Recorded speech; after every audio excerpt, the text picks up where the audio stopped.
catching a reflection in the mirror of something standing in the corner of my room, watching me, observing me. Is it my imagination or insanity? A strange hum, a flash of light. I'm overcome, nothing but fright. Otherworldly beings taking me in the night. I'm an extraterrestrial hostage tonight. I wanna run, but I can't move. What do I do? What do I do? Where are they taking me? Where are they taking me? I'm an extraterrestrial hostage tonight. I wanna run, but I can't move. I don't feel real. I wake up in my bed. Was it just in my head? Looking at my hand, there's something there. Inside of me, I'm feeling oh so scared. Confusion and nasty fear. It wasn't just a nightmare. So loud, so bright, hypnotizing me, figures lost in time. I'm tortured, surrounding me tonight. I'm an extraterrestrial hostage tonight. I wanna run, but I can't move. What do I do? What do I do? Where are they taking me? Where are they taking me? I'm an extraterrestrial hostage tonight. I wanna run, but I can't move. I don't feel real. I wake up in my bed. Was it just in my head?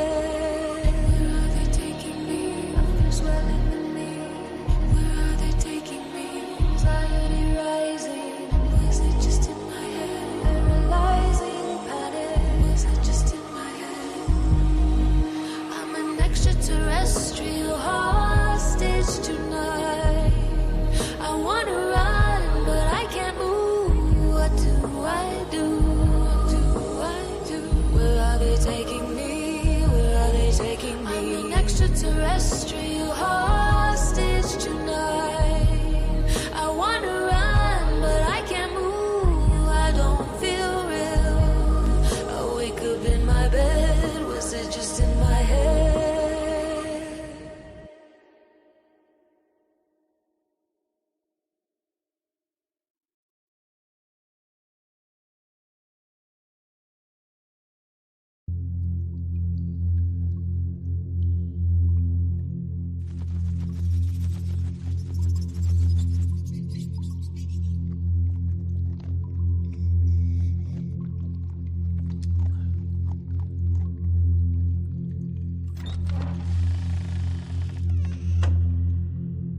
When the hunger wakes me, I live to feed. Where the darkness surrounds me, shape-shifting in the night, stalking you. Does my face seem familiar? My body tell you more? Will I change you or will it end you? And the power that I have could give you eternal life. Death doesn't know me. I've become eternal. When the hunger wakes me, I live to feed. Where the darkness surrounds me, where the mist, she follows me. I walk alone in the night, watching you following you, leaning on you through the night. When the hunger wakes me, I live to feed. With the darkness surrounds me. Oh, your life, I was still. I become the living dead. I own the darkness and know what beats inside of me. I become eternal. When the hunger wakes me, I live to feed. With the darkness surrounds me.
From long ago, the berserker traveled, crossing.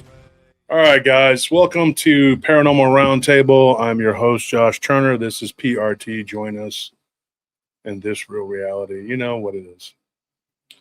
And tonight, I was going to do a retelling tonight, but I actually have Anna that was like, hey, you're supposed to do my stories. And I got to apologize. There are multiple people who are trying to get in with me.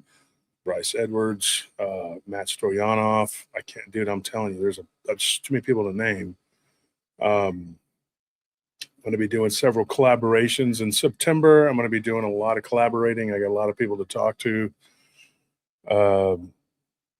Just a bunch of people. Some of the people you might not have heard of. You might be surprised. They got really good work. I found them through mutual friends. And so, yeah, it'll probably be about at least 10 interviews going on next month. I said 10 and there was like 10 people in there. So what we're doing is we have about 100 people right now, but we have two different streams going. Right, Anthony? Yeah. One is for your cell phone and the other one is for the computer. And the logic, I guess, that YouTube says is that you get more people, more views. And I think that's true. We've actually gotten more people. It's been good. So Sean Hertel, thank you for that. Summerween rules. It has been great, man. Next week is vampires, dude.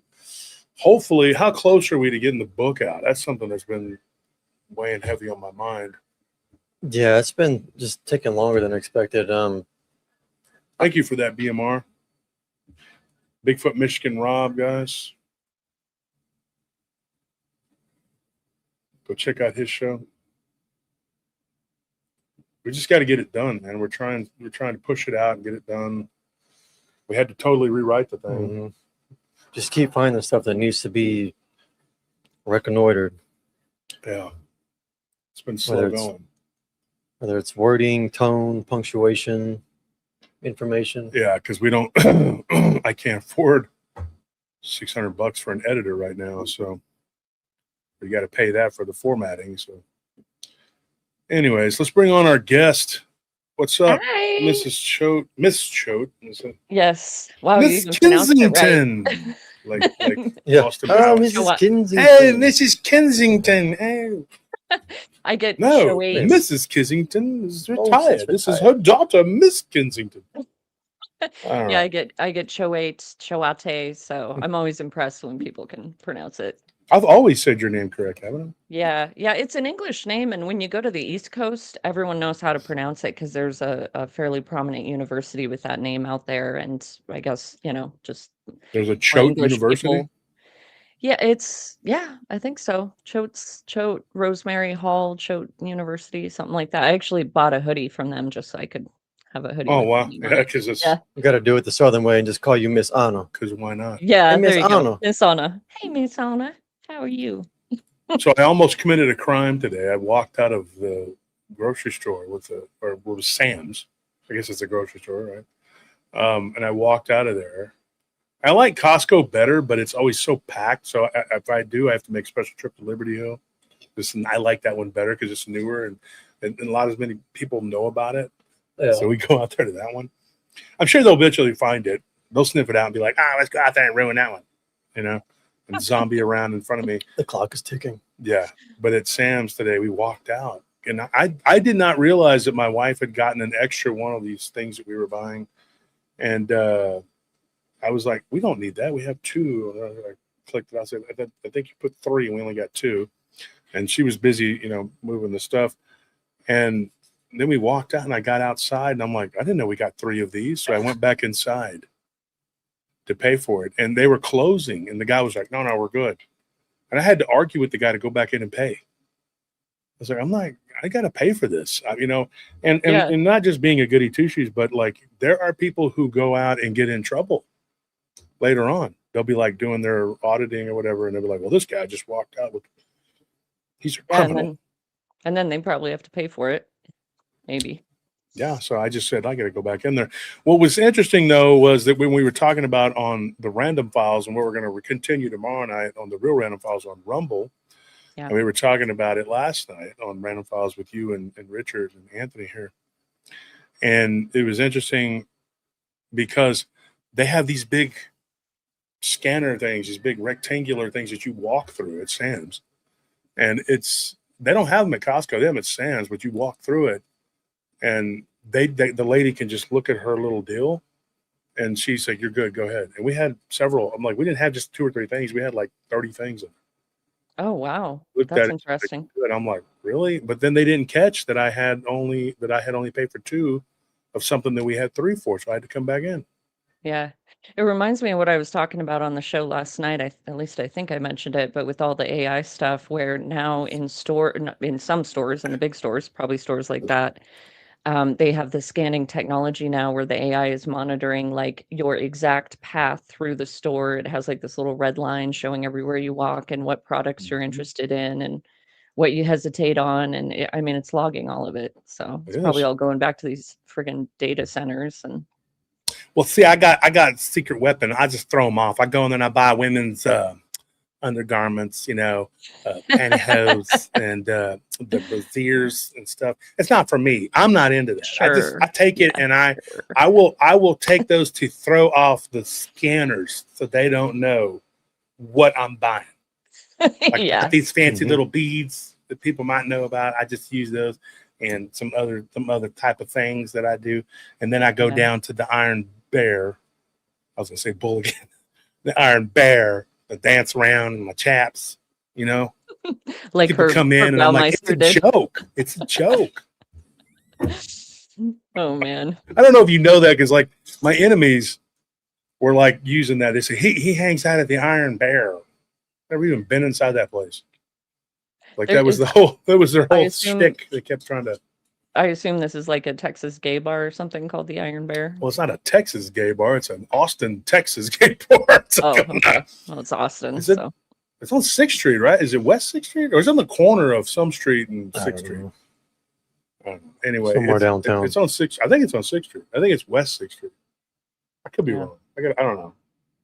Yeah, I've only been to a gay bar once for a kind of a mutual friend and a big group of us girls that all went to celebrate her birthday, and she obviously was of that inclination, and it was an interesting experience. Those are interesting places to go. They don't like it when you go in there, huh? They probably like, Ew. Yeah, Right. I had some woman that came up and she was like trying to make out with my neck, so that was a little weird. oh, it was Like, a whoa. lesbian bar. Yeah, I guess it was. This was a long time ago. This was like, Well, it's kind of confusing because they have those, and then they have the gay men's bars, and then they have one that used to be across from the parking garage where we used to have to work, and they were both. You know yeah, what I mean? I can't And, remember and I, if and I this was saw both one of or my not. old bosses coming out of there one time. Really? Did you Yeah. say anything to him later on? Like, hey, No, how's I the was how's like, the and club? I saw one of my clients too going in there, and he's married, has kids. Because I was at the parking Oh, garage, and he came up the ramp, and he was with oh, some that's guy. They were walking, unfortunate. and I was like, I just pretended like I didn't see him. And Literally I everything you're talking about is reminding me of Herb Baumeister now from Fox yeah, Hollow, because that's because what we're that's what talking about tonight, right? We're going to get yeah, into that. but we can get into that for sure. Yeah, I have a bunch of personal stories too we can get into, and we can probably recap when that alien showed up at my front door. That was an interesting one. I won't go as in depth because people can go back and listen to the original. But yeah, just what you're talking about. I was kind of refreshing my memory on the Fox Hollow Farm case because we investigated it so long ago. And I remembered most of the details, but there was a few things that jogged my memory. And that's what he was doing. He was going to those clubs and he was married with 3 kids, you know. Yeah, I have a friend of mine who I'm not going to say his name, but he's a fighter. He's popular. I'm like you. I've met a lot of prominent people in my life. I don't know how. I just end up running into these people. But he was a Yeah, fighter it's for weird, isn't it? years and years, and he was a pro wrestler. And he frequented those bars, and there were always rumors. People were like, "Oh yeah, that's." Yeah. And I just couldn't see it. You know, I just couldn't see it. But I don't know. Andrew who Tate, knows? he's a Why fighter. would you go? I'm pretty Yeah, sure he'd that's probably another go. thing. But then I find out from some of my friends, there's a whole culture there, and some of the guys I used to train with, they were telling me about this one guy that I was oblivious to. I guess I didn't know. I had no Yeah. clue. But Yeah. he always wanted to wrestle. And then I'm like, you like to wrestle a lot. Yeah, that might be a little bit of a giveaway. You Come wanna- on, guys. you wanna Let's wrestle? work on our grappling. All this stand-up shit where we're hitting each other. That's you know, let's do let's practice our ground game. I want to wrestle. I want to wrestle you. I Well, want to wrestle. I want to wrestle your asshole. Come on. Today we're going to drill a move called the oil check. What's it called? The oil check. The oil check. Mhm. We better stop. So This it's- is not the show for It's a this. common move in wrestling. Very common. Very effective. It's psychological warfare more than anything else. It's like, it sounds like it. well, you know, when I was in middle school, we had a coach, you know, and I was glad because when I first went there to that school, I had come from this other school, and I went to 2 years of private school, and it was the Abeka school. And so I went to this smaller public school that had a pretty strict curriculum. My parents wanted me to keep my nose to the grindstone type thing, so okay. And then after 2 years of that, then I went into middle school, and I was like immediately. My dad was like, "You need to play sports." You know, he wanted me to play sports, and so I had to do like 2 weeks of PE, which is not athletics; it's PE. It's different. Hmm. And I was like, I kept telling this coach, I was like, "Dude, I'm supposed to be in athletics, man. I'm not. This. Why am I here? I'm supposed to be playing ball." Yeah. Oh yeah, we're gonna get you there. We're gonna get you in. And he would just stand there playing with his whistle. And then after an hour of doing nothing, like throwing a ball at each other or throwing it through the hoop or whatever weird stupid crap, he would just stand there and watch us shower. He would make us shower and he would stand there and watch us. And I was like, "Why do you watch us?" "Oh, I got to make sure you're actually taking a shower. There's no soap in there. We're just going in there and getting wet." Like, it was just weird, dude. And so yeah, Yeah. his brother was really cool. He was a journalist, and I just thought, man, this guy, dude. Years later, there were stories. I'm like, what a shock. I mean, Yeah. Shocker. I would not want to be a PE coach. Who wants to do that? Like, I No. just don't, I want to work with young boys and BPE and all this. I'm good. Yeah. You know? Yeah. Like Trent. Trent definitely would want to do that. Yeah. Well, He Trent seems does like do it. that apparently. He's like, I want to be around little children. Yeah. You know? I like prepubescent boys. I want to be with the little kids, playing the leaves with the little kids. I'm good. Yeah, whatever. Another thing I was kind of freaked me was like people that wanted to take like photographers. You know, I've heard that that's another profession that they get in. And I'm not talking about everybody who's a athletic PE or a PE coach or anything like that. I'm not speaking out against people who are photographers. I'm not saying that, but that is something that I've heard that they would do that, because I don't have the patience for photography, but but one of my friends, she was saying that her sister ran into that. Yeah. You know, I think that this is a disgusting story, so I'm not even going to go into the details, but recently there was that couple that got I think they're being legally prosecuted currently, I believe. But I don't even want to say it. They were putting stuff on cupcakes and giving it to little kids, and I'm sure some people heard about this. Just think of the most disgusting possible bodily fluid you could put on a cupcake. oh no, let's not get into that. Yeah, but We it talk turned about that on out- Random Files tomorrow night. yeah, but what I was going to say is it turned out he was one of those photographers, and that's what reminded me of it, is he was doing photography sessions like that. So sometimes they're Yeah, and the sad thing is, it makes you leery of all these different people and their professions, because you don't know. yeah, Like, you don't know, man. That's why sometimes, I'll have people that I know from online. I'm not, you don't know how that person is in their private life. They could be putting on an act, hmm and pretending like, Oh, oh, I'm a good person. I'm doing this. I'm doing that. I But actually, sorry, go ahead. I think it's the whole that does protest it too much. Like someone that's like, I'm so holy. I'm all, hmm what are you hiding, dude? I mean, people that do that, they just put on an act. And, I had a couple people at my conference that were just smoking reefer like crazy.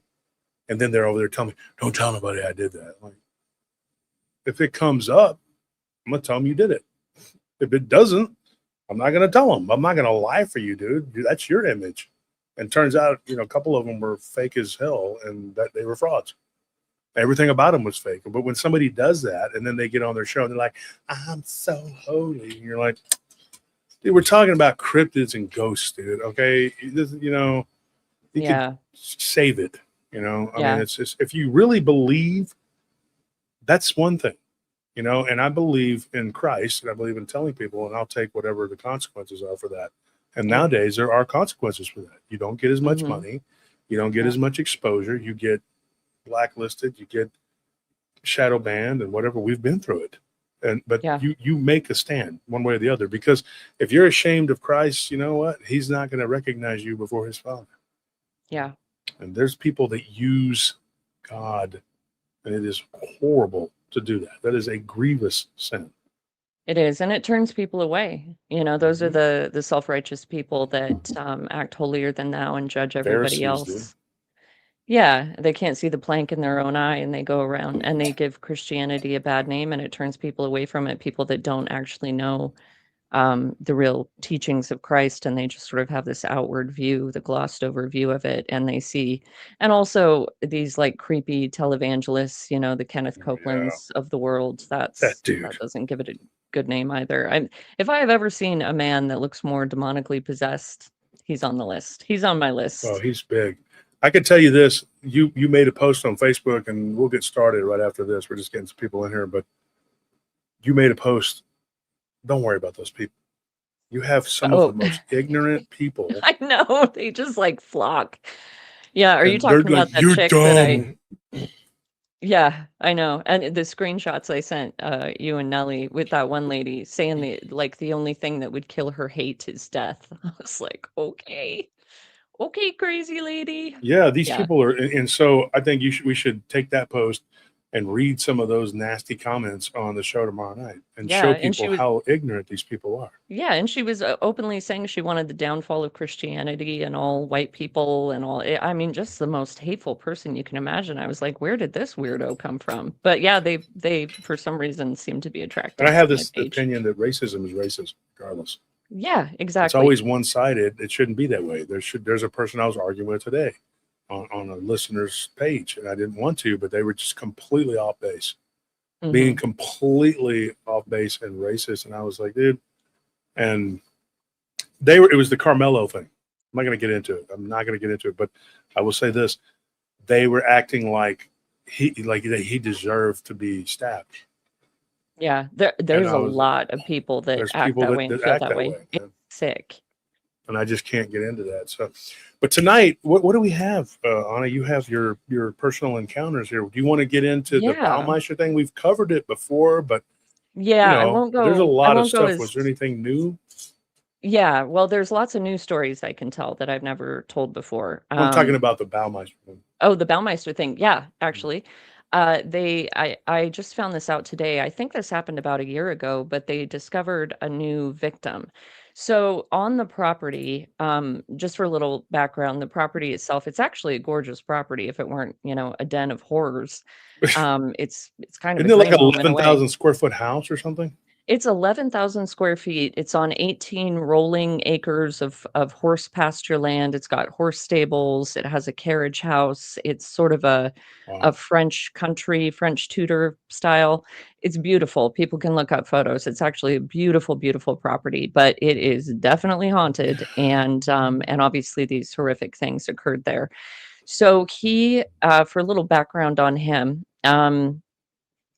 he with this new victim that was just identified, they're constantly finding bones on the property. We found a human tooth while we were there.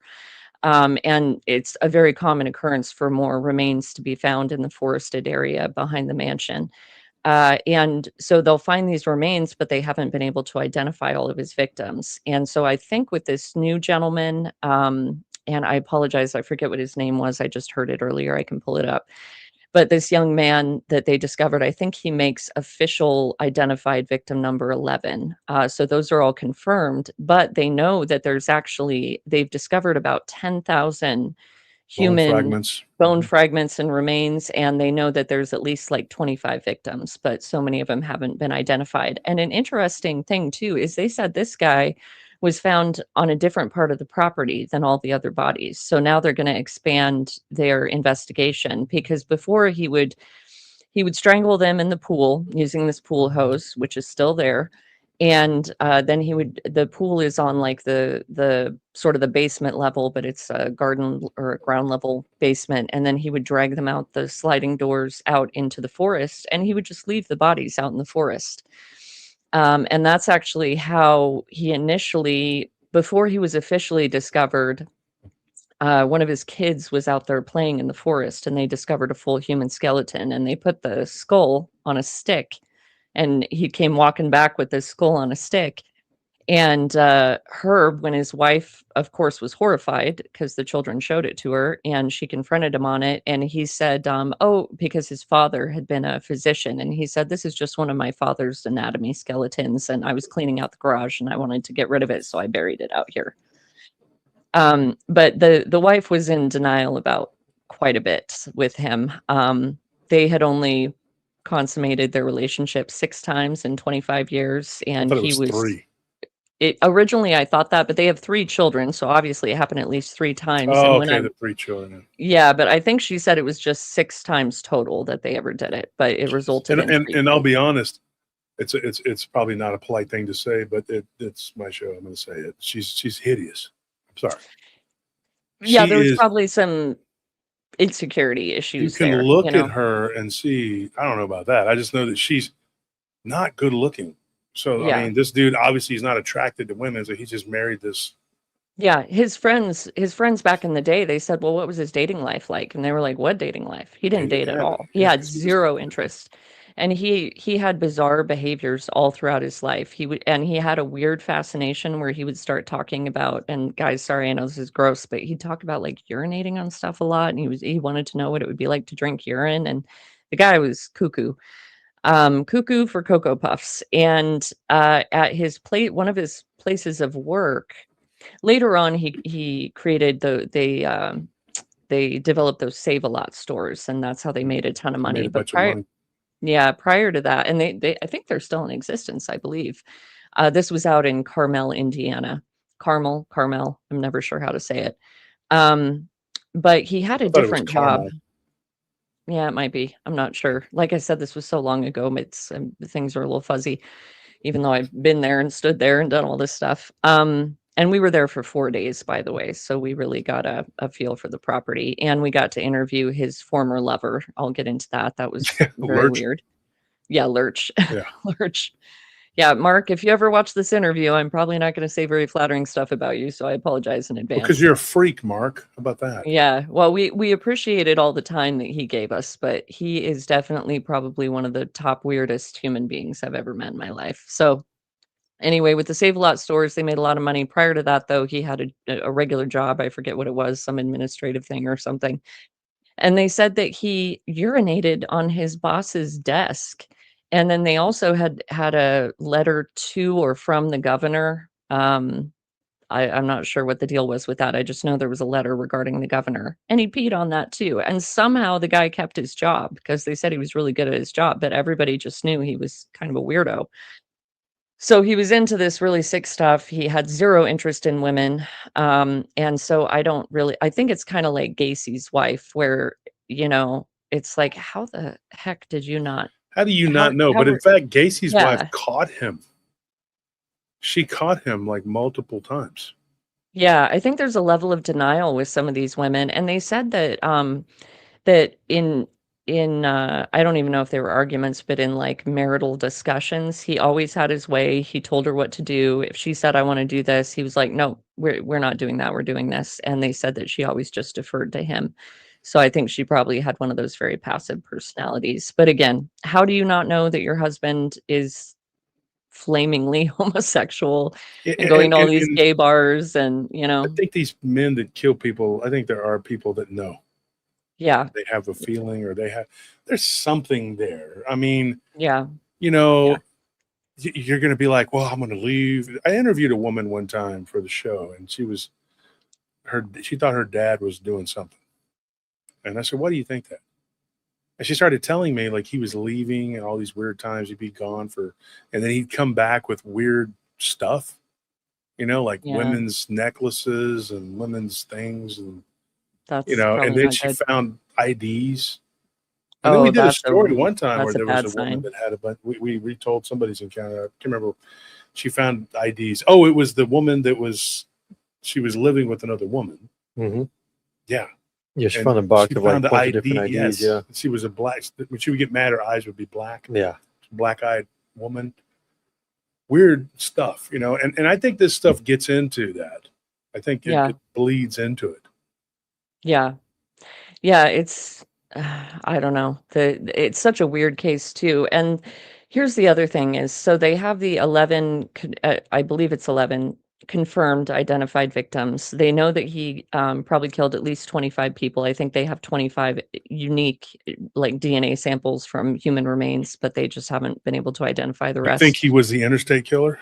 That's what I was going to get to. Yeah. So authorities do think that prior to him moving to Fox Hollow, because his MO was strangulation, obviously, and the I-70 strangler, as whoever it was known, was never caught. And they think that was actually him, and he was traveling along that corridor at the time. And so his victim count could be, I don't even know how many the I-70 strangler had. It's in the double digits too. So this guy could be one of the most prolific serial killers in American history. Sure he was. Yeah. Typical selfish, too. He offs himself in Toronto, right? Yeah, he went up to park Canada. bench. And the really, really creepy, weird part too is that, so he offs himself once the investigation started. He didn't want to face the consequences. But when they found his body, he was surrounded in this ritualistic way by all of these dead blackbirds. And what's really interesting about that too is that a friend of his said that way back in the day, once again, he was being a freaking weirdo. and he was walking along with his friend when they were younger, and they came across a dead blackbird, like a crow, and Herb like was really fascinated and picked it up and just shoved it in his pocket and kept walking. And so the fact he was found with these ritualistic dead blackbirds in a perfect circle around him, it's like, okay, did he do that? Did somebody else do that? Was he involved in? And there were rumors in the community, which, do with that what you will, but that he was involved in some sort of satanic or occult cult activity of some sort. Whether that's true or not, I have no idea.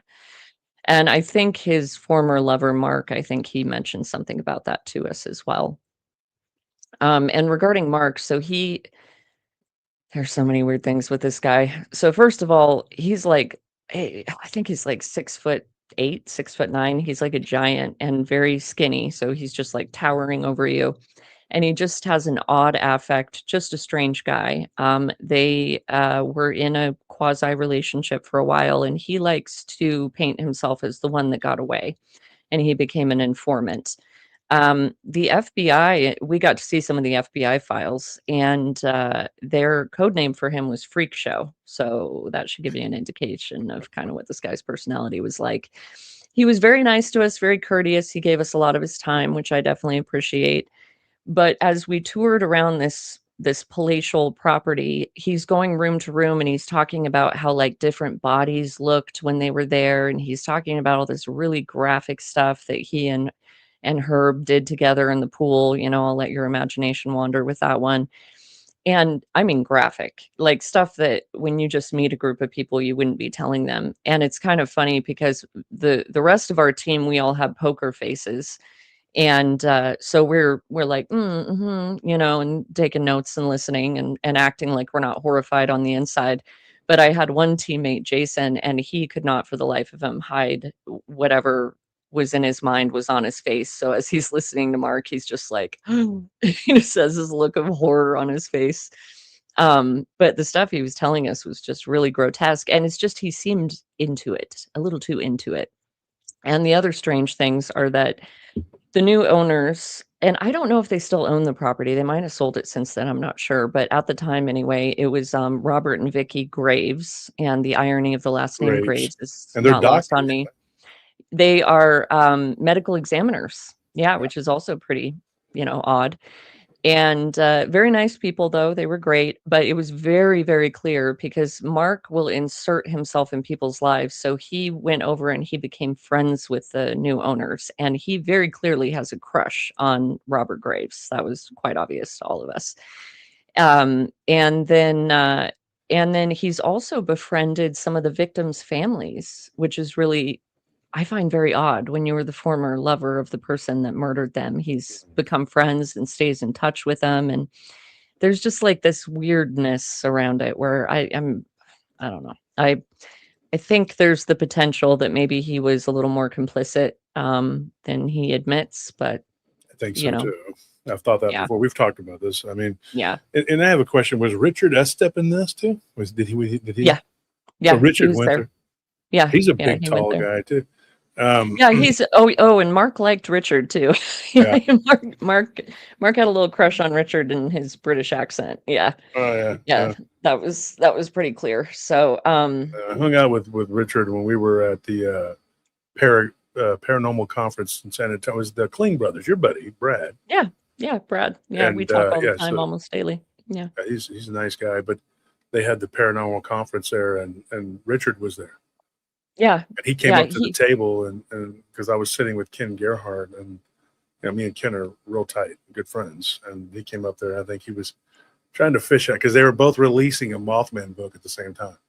Yeah, exactly. Like, yeah. What do you know about this book? Is it good? I'm like, I haven't looked at it yet. I told Richard, I was like, look, for a few $100, I'll give you the scoop. I don't have $200. I said few hundred, not 200. What the hell's wrong with you? And I got up and I left. I didn't talk to him after that.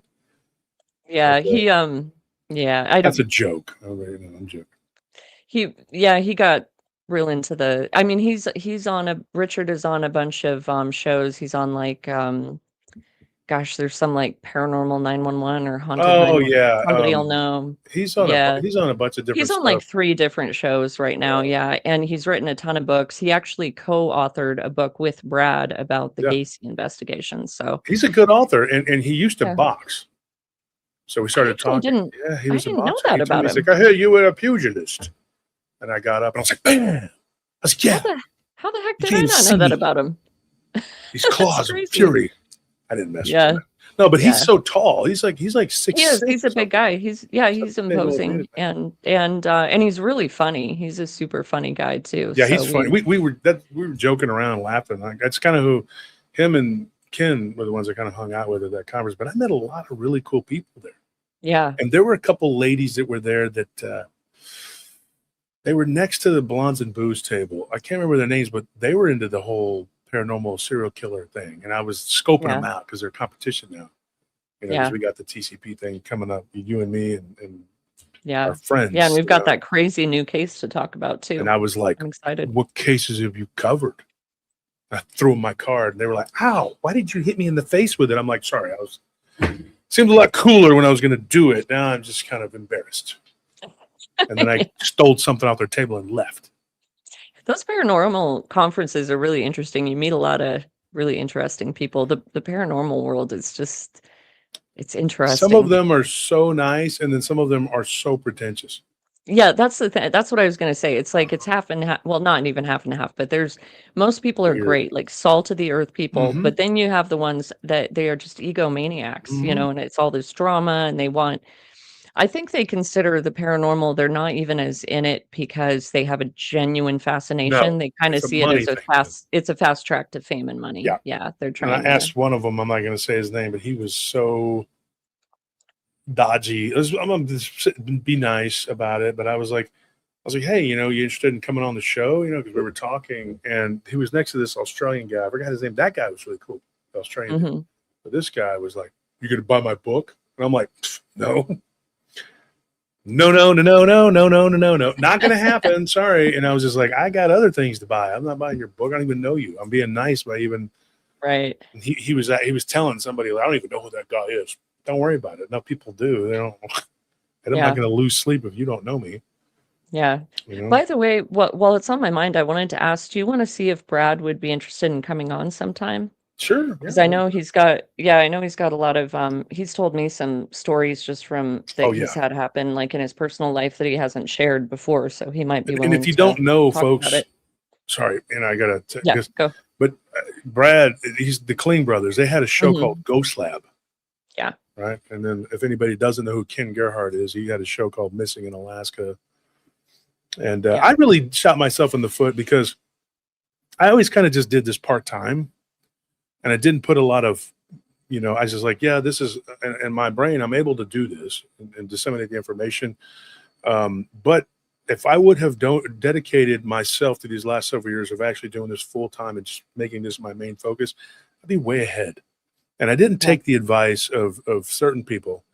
Richard was one of them. He said something to me, and Ken, of course, and then there was Lyle Blackburn and Chad Lewis and David Weatherly, Brad. A lot of people have told me, like, you know, you need to do this. Get on this show. Go do this. Go do that. And multiple people opened doors for me to go on to Coast to Coast. I went on Clyde Lewis a couple times.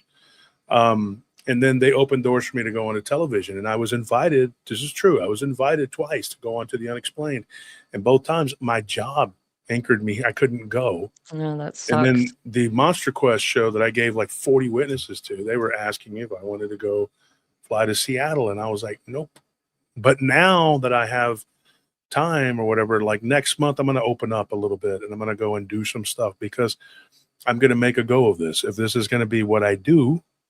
Yeah, You know? you should. And you've got the personality for it. You've got the sense of humor for it. People, I mean, even just all the little extra stories you tell and your impersonations and stuff are hilarious. really think so? And yeah, you've got you've got a magnetic personality. I think everybody in the got the chat's going to agree kid with me. face. That's I why got they're that. all here. I stared to the side. It looked like somebody said it looked like the big boy statue. You know, I thought it was like remember Campbell's those. Soup is good food head. You know, I don't know. I always said I had a face for radio, and people are like, No, "Oh, you're a good looking guy." yeah, you're a good looking guy. Like, no, Yeah. I think that if you really, Oh, no. and it's weird because it was kind of the same for me too. Like there was certain opportunities that opened and doors that opened that were really incredible. And I don't know what my deal was, but I think back like 10, 5 to 10 years ago, I just sort of had a fear of success or something. And so I wouldn't act on them. Well, you Um, had a bunch of people following you on Facebook. Like you y- have a lot of people. Like you comment something and everybody runs over there. There's like 300 yeah. comments on there. Oh, by the way, your the meme that you guys sent me that I posted about the data centers being bunkers and all that, that got Mhm. like 500. I just looked See, before the show. on Yeah, my it got show, like on my page, it only got like I don't know hundreds. I don't know what it yeah, was. it's got like 500 or something and like 200 plus shares. So I was like, oh, Yeah. that's great. I'm glad people are See, getting you that send out. it to a pretty girl, and they're like, because Nelly No, gets a lot of traction. I told Nelly, I was like, you don't show yourself enough, but if she yeah, posts things like, there's people will go run over there because they're yeah, women. A guy, yeah, they're kind of like, yeah. Women yeah. are always, and it makes sense because we're sitting here talking about serial killers, but women, they have to be We leery do. of people. To be leery. There's a lot of wackos out there, and That's why then we have our spidey senses where we can pick up on things and people a exactly, little more adeptly because and men are we had to haters. evolve to be that way. Yeah. The men are Men are haters. what? They're haters. When you're a guy, other men are haters. They are. Oh, Just be well, like, toward other I'm not men. Yeah. liking that fool stuff. I'm not gonna Yeah. repost that. Yeah, I don't like that guy. And they don't do Yeah. that. They just, Yeah. but I don't care. But I've seen the hate that women have for a pretty woman as opposed to how the men that hate a guy. Oh, It's like yeah. night and day. Women are brutal, dude. Like Vicious. Mean Girls Vicious. Club. I have seen it, dude, and they'll tell Yeah. you terrible things, and you're just like, geez, I didn't need to know all that, Yeah. because they don't like a girl or whatever. And so I'm just glad because I don't have to be a part of that. Yeah. Some weak, effeminate men are that way too, though. Like I used to get, I've weeded most of them out. I have a policy where I don't block people just for having different opinions. That's perfectly fine. I like I've open had to tell you discourse. to block people. I'm like, Yeah, get rid of but this if now, they start to really cross the line, I'm like, okay, you're getting the axe, bud. But Yeah. I used to have some men that they'd get pissed off about a meme or something, and they'd send me a message and be like, "Oh, why don't you go eat some more donuts, fatty?" And like, "Oh, you're so ugly," and just Yeah, you're just not this even brutal fat. stuff. And I'm like, do you go to the clinic and get some testosterone, dude? Like, Well, what is going because on? women will take that stuff to heart. They're over there like, taking And it it doesn't. personal. Men, they say something about me. I don't give a crap. I don't care what they I say. don't, it doesn't bother me like that. I don't know why. I think to myself, like, I know who I am. I'm confident in myself. And we all have insecurities. We're all human beings. But when people say crap like that, I just think to myself that that's a them problem. They've got mental toxins going on that are causing them to project Tons onto of others. plastic in their body. Yeah, we all have a tablespoon of microplastics in our Dude, brain, but they have an that's extra true. helping. But it goes into men's testicles. I'm not even joking. That is No, a I know true it thing. does. It's an contributing endocrine to ET. disruptor. Yeah, Yeah. there's all these endocrine disruptors, the soy estrogen mimickers, and there's soy in everything. Everything. People think like, oh, I just don't drink soy milk. No, started no, back in no. the Look at 70s. your labels. It's in everything. Yeah, and then all the pesticides, like when Alex Jones said they're turning the freaking frogs gay. He wasn't kidding. There's I'm making a actually joke out of it, but it was true. Yeah, there's a UC Berkeley study that showed it was flipping the genders of amphibians with this runoff from atrazine, the pesticide. It's like, it's true, guys. I don't know why you make fun of it. It's true. So I don't think it's any coincidence, this mass confusion in gender in our society. I'm sure a certain percentage of it's organic, but I think tons of it is a byproduct of everything we're being poisoned with, unfortunately. But yeah, a lot of men, I don't know what's been done to their brains, but geez, they are acting like little, like B bitchy words. women. Well, and this is kind of stuff we talk about on Random Files, and me and Anna, she's Yeah. my co-host on there. So Yeah, I'm getting off in the weeds here. now let's get back on because we can do Random Files. We can talk about that all day. But this is Yeah. interesting what we were talking about. Let's kind of move it back, and it's my own fault. I'm sorry for getting you off track. How dare you?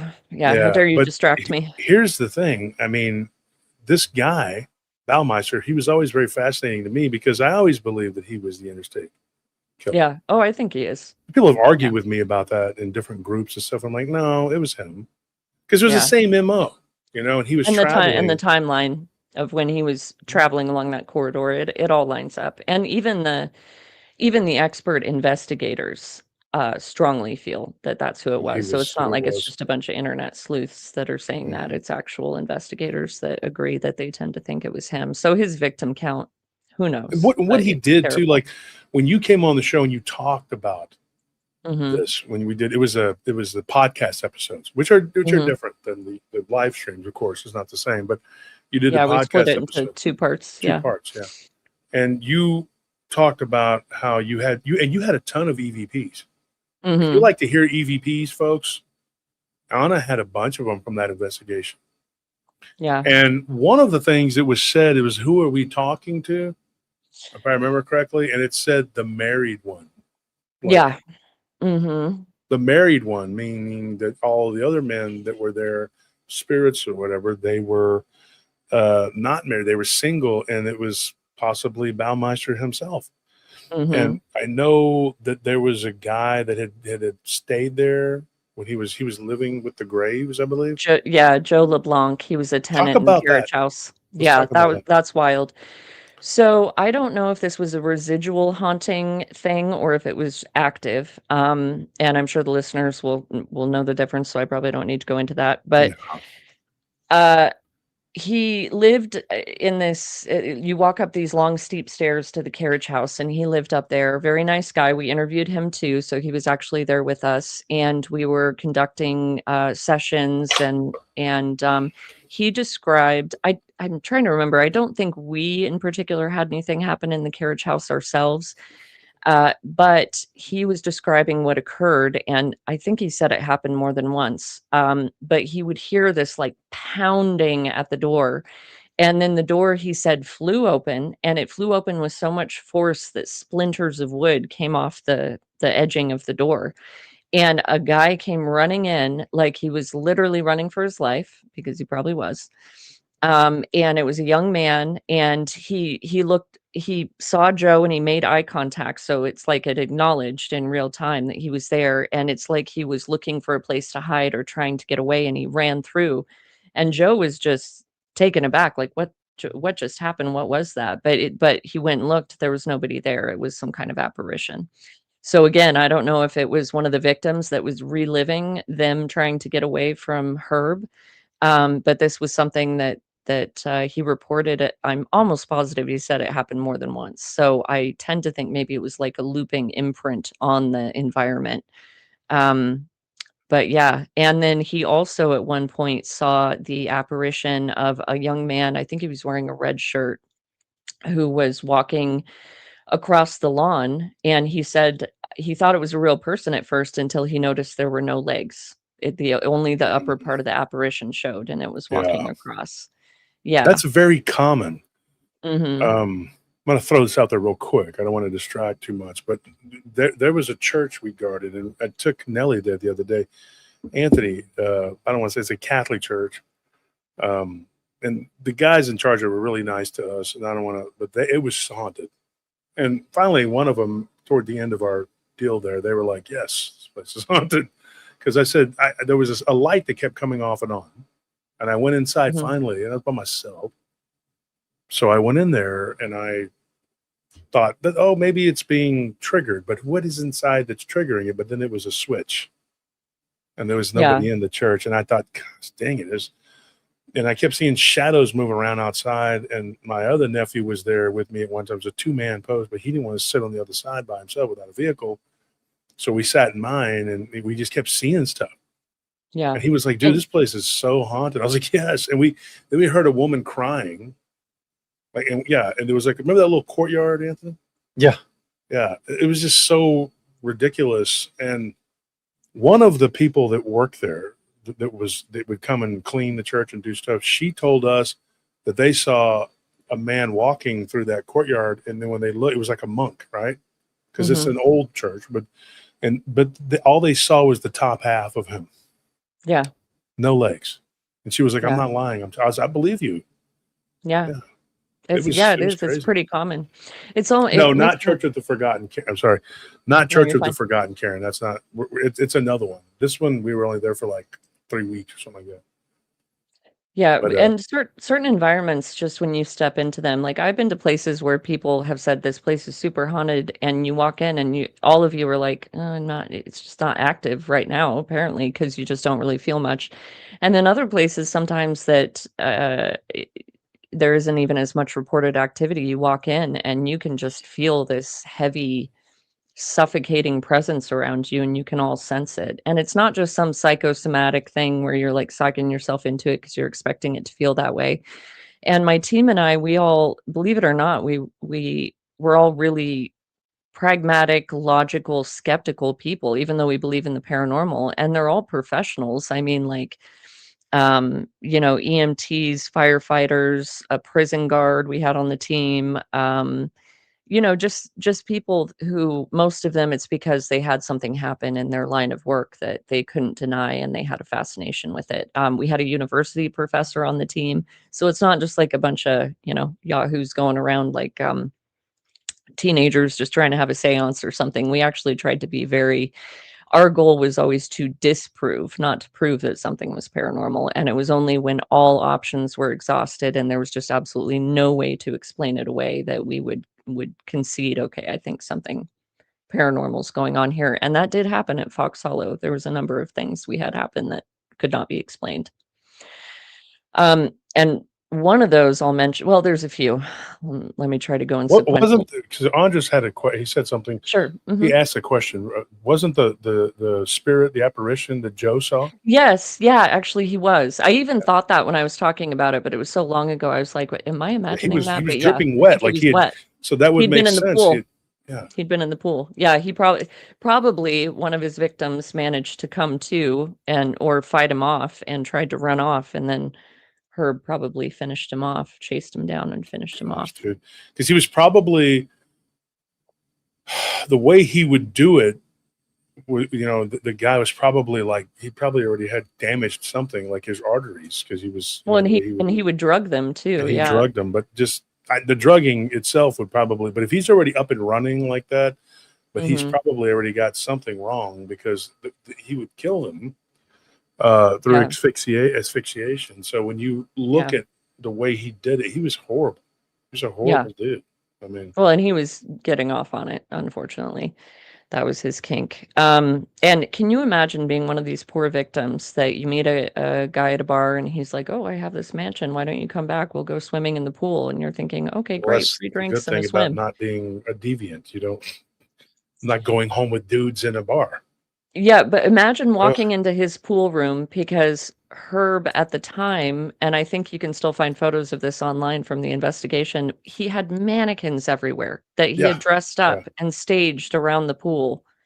So you walk in there and you're probably getting weird vibes from the guy by this point. He's probably acting strange, I would assume. And then he starts strangling you with a pool hose, and you're surrounded by all these creepy mannequins that he has dressed up. I mean, I just can't imagine. Vincent Ross says probably a cannibal too. Is there anything that could point to that? I've never heard anything like that. Either, I mean, but to be honest though, it wouldn't surprise me because of how obsessed with weird, gross bodily stuff he was. Friends from the past said he just had all these really sick proclivities of interest in drinking urine and stuff. So who knows? I don't think that was the case. But he had this thing. I know Dahmer. He had this thing where he didn't want people to leave him or whatever. He wanted to keep them, make them a part of him. Yeah. I kind of wondered about Baumeister, because if you are crushing up bodies like that and scattering them around your property, what is he doing with the meat on the bones?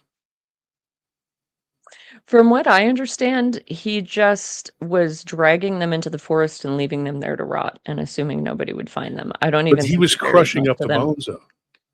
Oh, actually, yeah. I remember Robert, the new owner, he showed us the burn pile where Herb would burn some of them. So that's the thing too.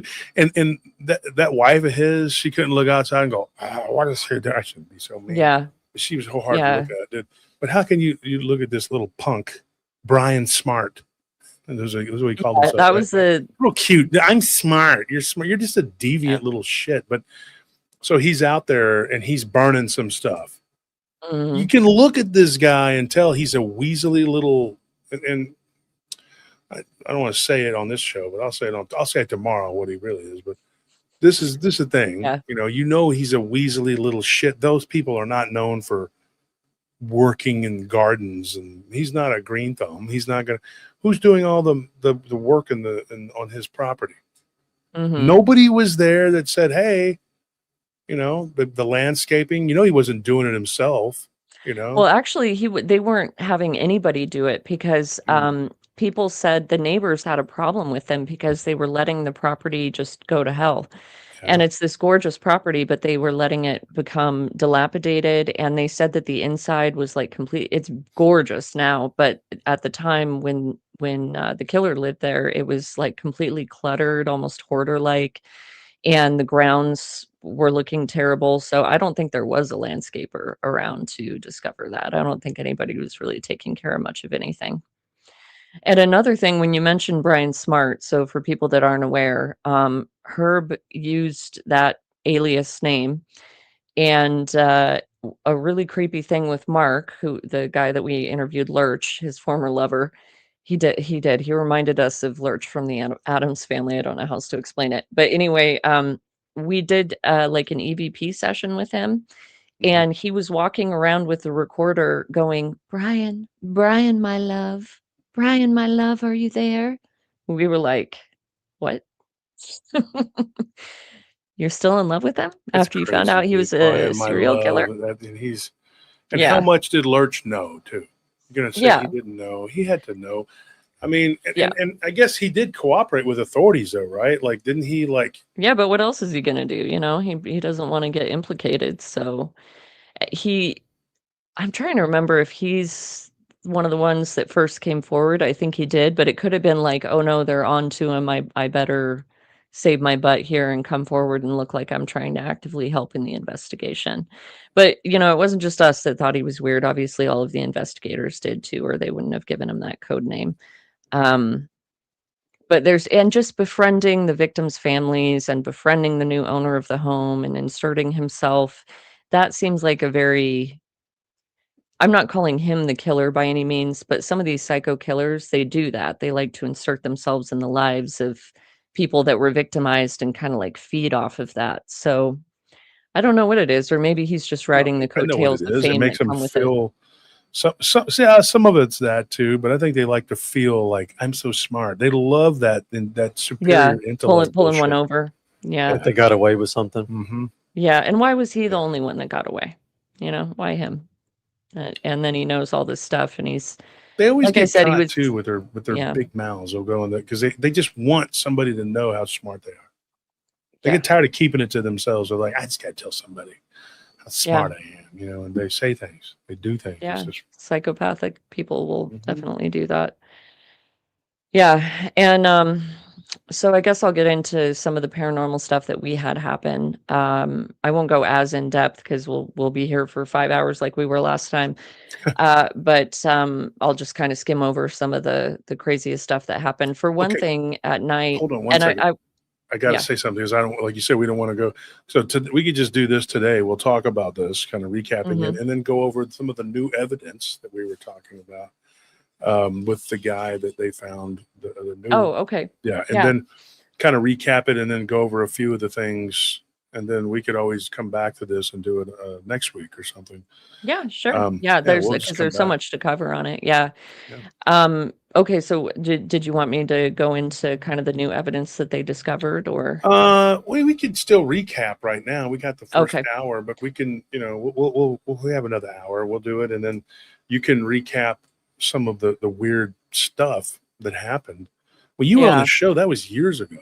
I mean, Yeah, that oh, was several years ago. it was like 8 years ago or something. It was Yeah, a long 7 time years ago. ago. It's been a So, while. yeah. We've been friends And for a like while. So. yeah, long time.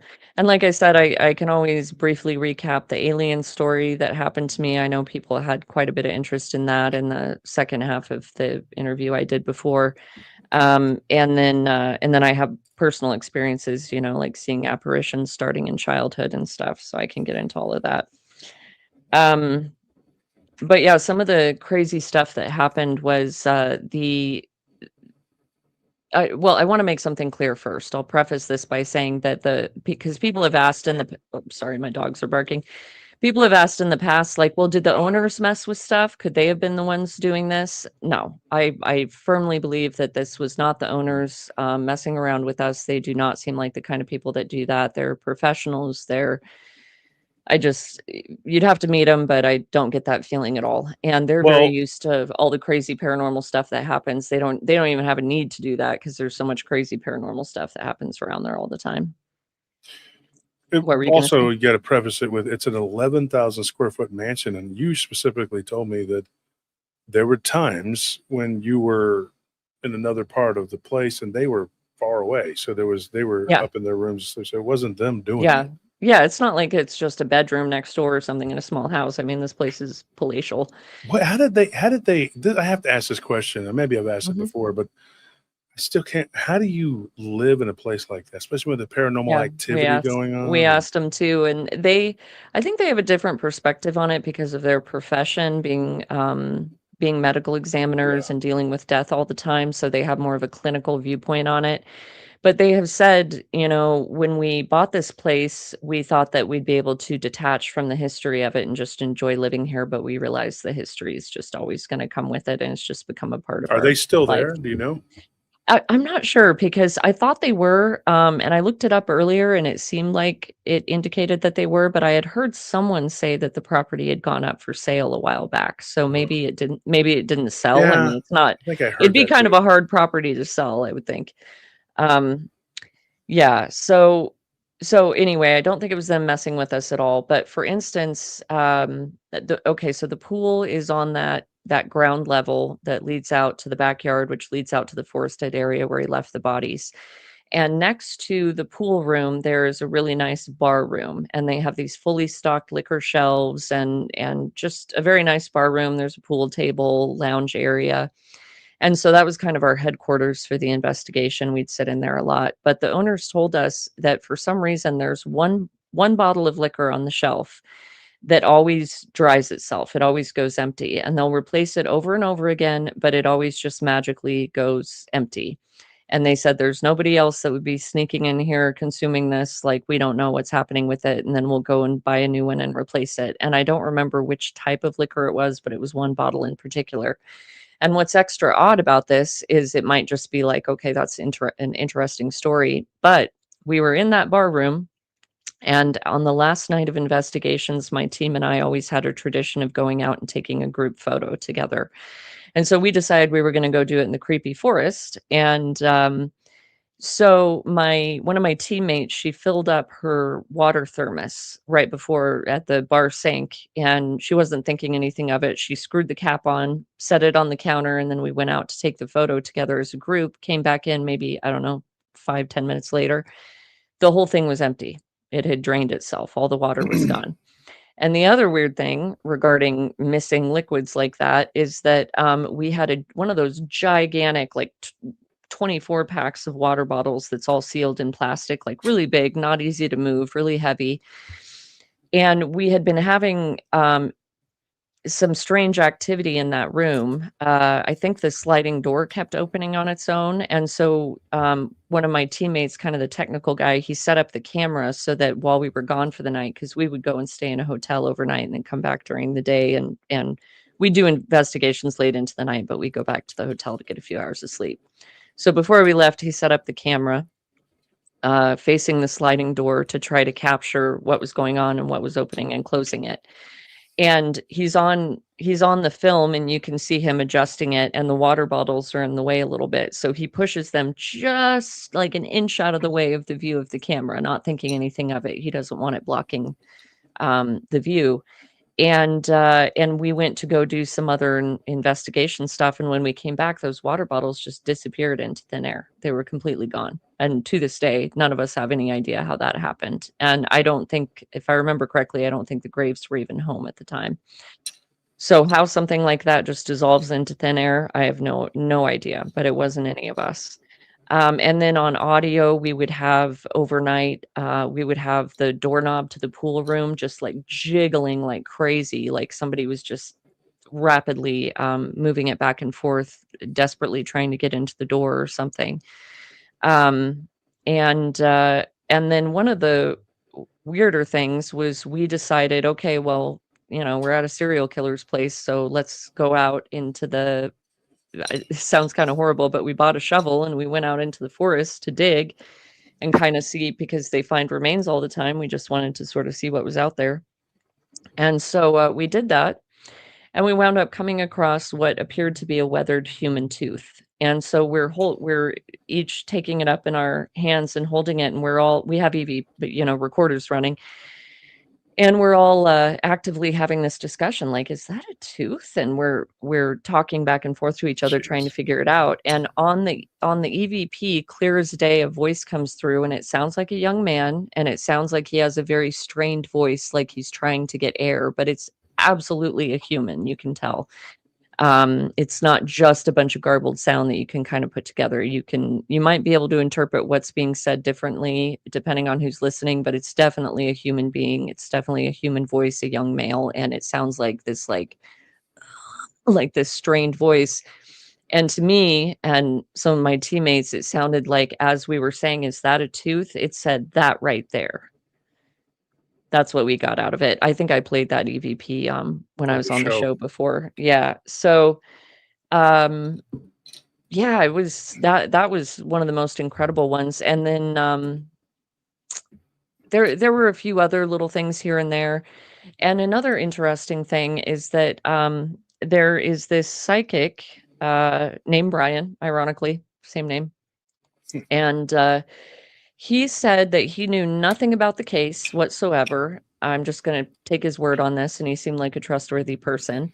And he said that one day these spirits kept coming. He knew that he had these psychic abilities, but these young male spirits kept coming to him and saying, you need to get in the car and you need to follow us. You need to get in the car and follow us. So finally he did.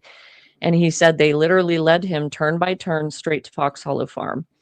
And again, he says that he didn't know anything about the property or what it was. And the gate of the property is far away from the actual mansion itself. So you have to have someone there to open the gate, let you in, and then you have to drive a pretty long distance to get down to the mansion. But it just so happened right when they allegedly guided him there that Robert was standing at the sign at the gate, able to let him in. And he pulled up and said, I know this is going to sound really crazy, but these spirits led me here. And Robert told him, okay, well, that's interesting. And he explained to him the history of the property, and they actually wound up becoming really good friends. And so he had Brian, the psychic, come by. And it's kind of funny because usually when you picture a psychic, you wouldn't picture a guy that looks like this. He looks like he's a black guy, and he looks like an NFL linebacker or something. But really nice guy, and he spent a lot of time with us too. And he said that according to him, there's like literally an energetic portal in the pool area. And he said that there is an inhuman entity that he has sensed that prowls along the forested area. Now, whether that demonic entity or whatever it is was attracted there due to the atrocities that happened, or or influenced what happened, I have no idea, but that's what he told us. And another reason that I actually put some stock in what he said is because he offered to give all of us readings. And so we went to his apartment and sat down individually, privately with him, and had him give us individual readings. And when he did mine, it was spot on. He told me some stuff that was like, as soon as he touched my hands, he told me some things that were absolutely spot on. And so I tend to think if he's that accurate about us individually, perhaps he's accurate about what he's saying with the property. And the thing about it is too, so let's get into that for a minute. We'll just segue into there's a lot of debate about how a demonic and human spirit ends up being on a property. Now, there is a possibility that like follows like, and he was evil, so he was attracted to this property.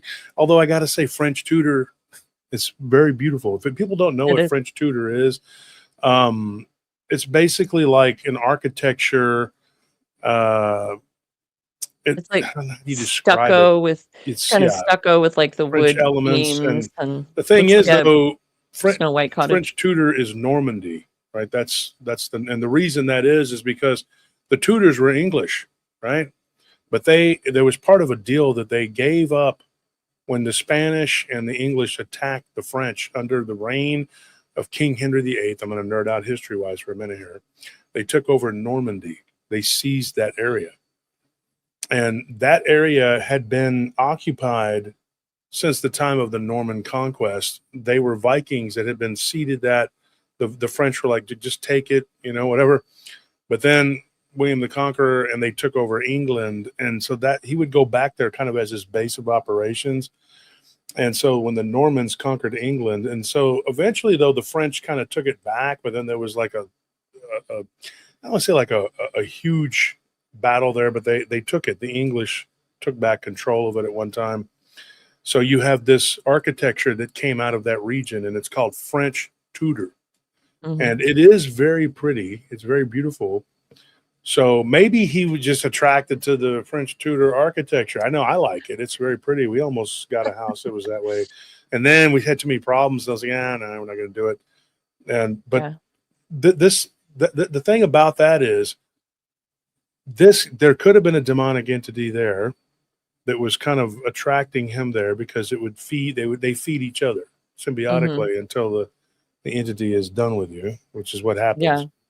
Or his predilections, attracted something through this portal, and this could be something that showed up there to, and then, or it attached itself to Brian Smart, it attached itself to Baumeister and lived vicariously through him.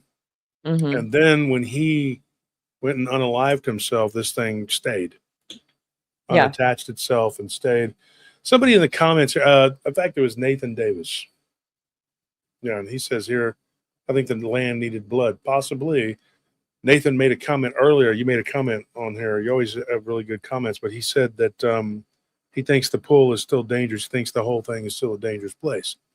Yeah, I wouldn't doubt it, because I think that there is some inhuman entity there. What people don't understand either is the Christian and Islamic perspective is that the moment you die, you just go to heaven or hell. That you can go to heaven or a hell, depending on who or what you've done.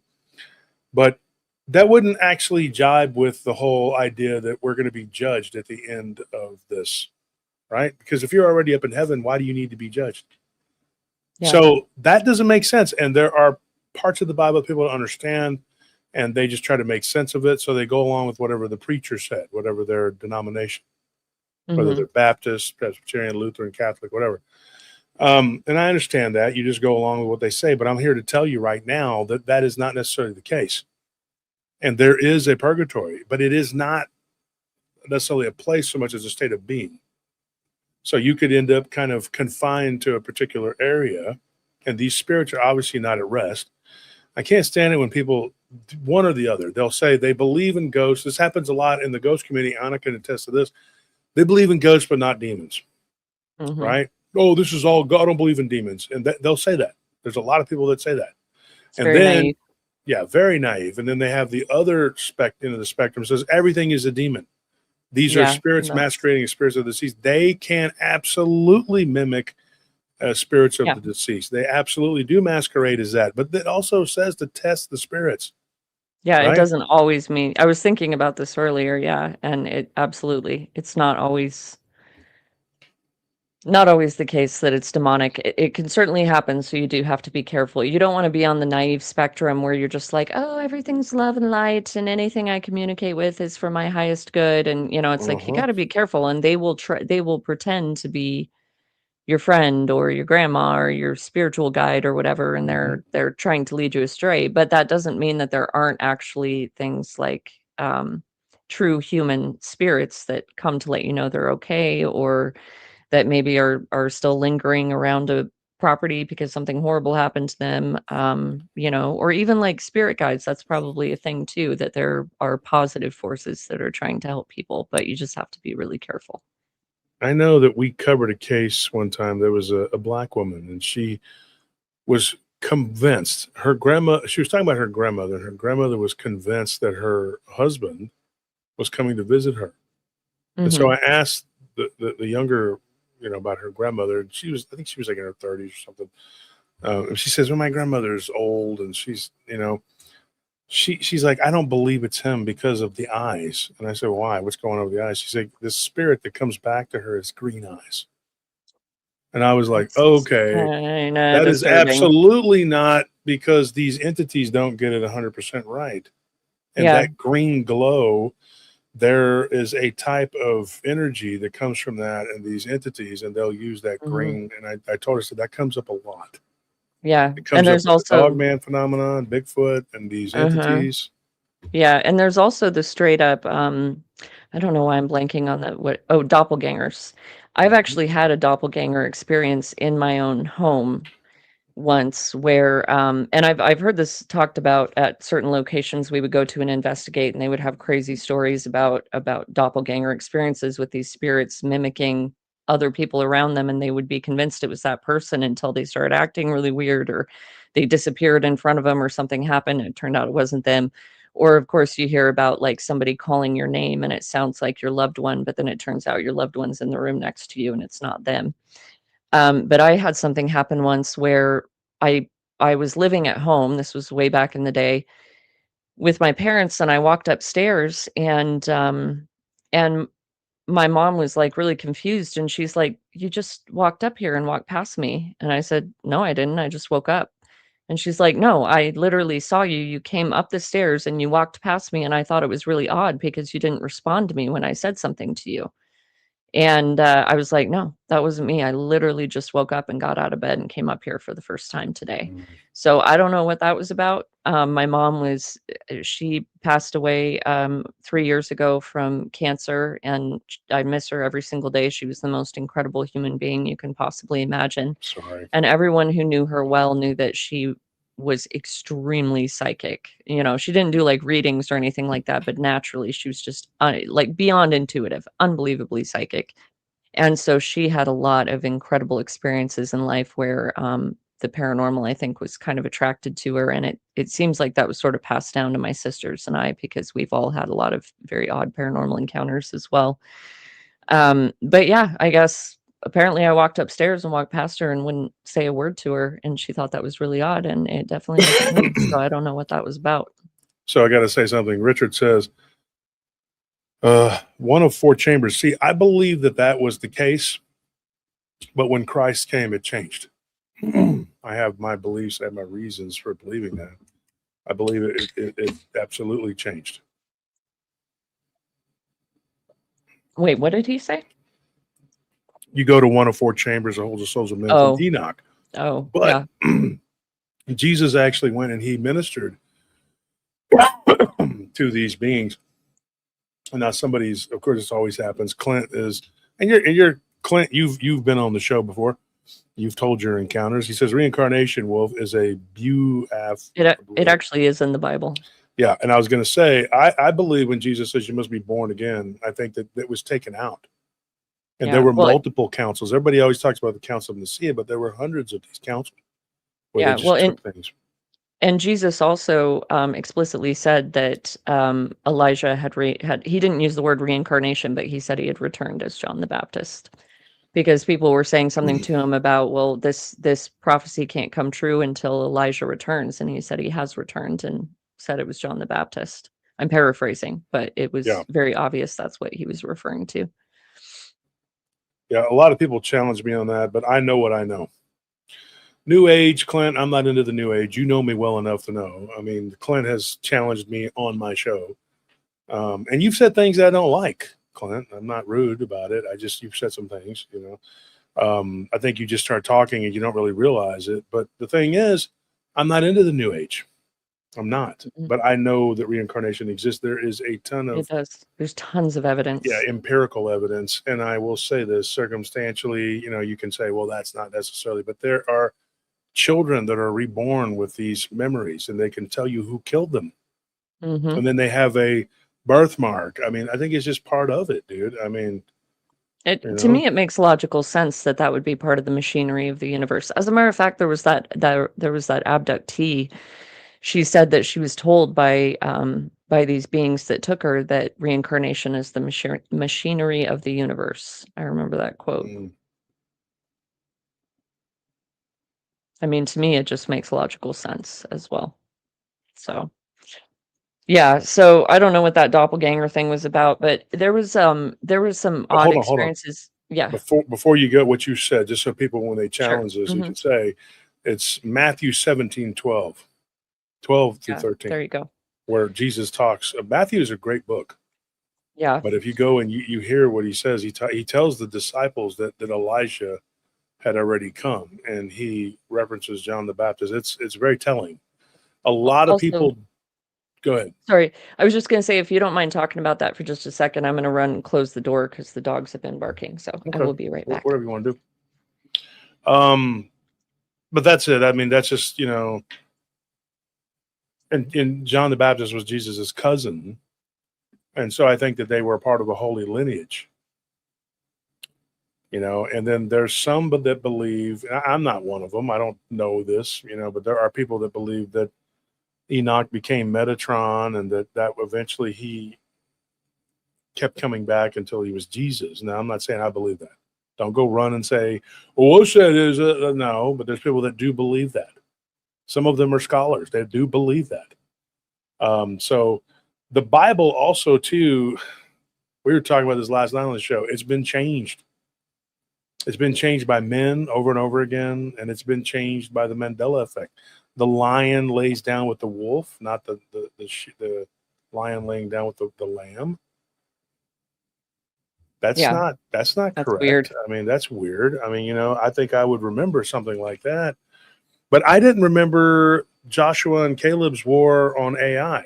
So I was like, oh, okay, that threw me. Richard got me with that one, but how could I not remember that? But I'm not perfect. I'm not infallible.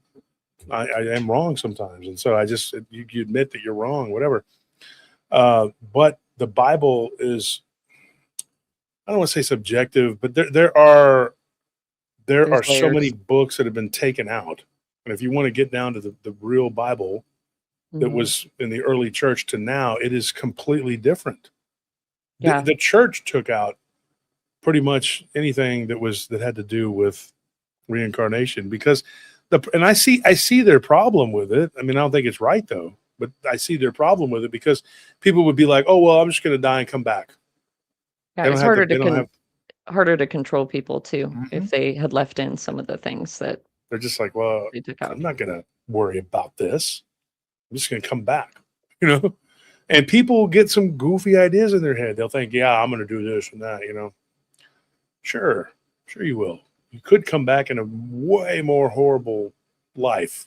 It's just, and then my belief is this: you come back, if you're coming back over and over again, there's one of two things. You have a purpose and you're supposed to come back. You're a teacher or whatever, or you're just making, and every time it's getting harder to transcend to God.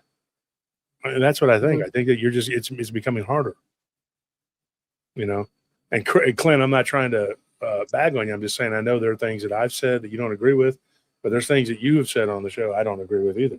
So we can agree to disagree, Yeah.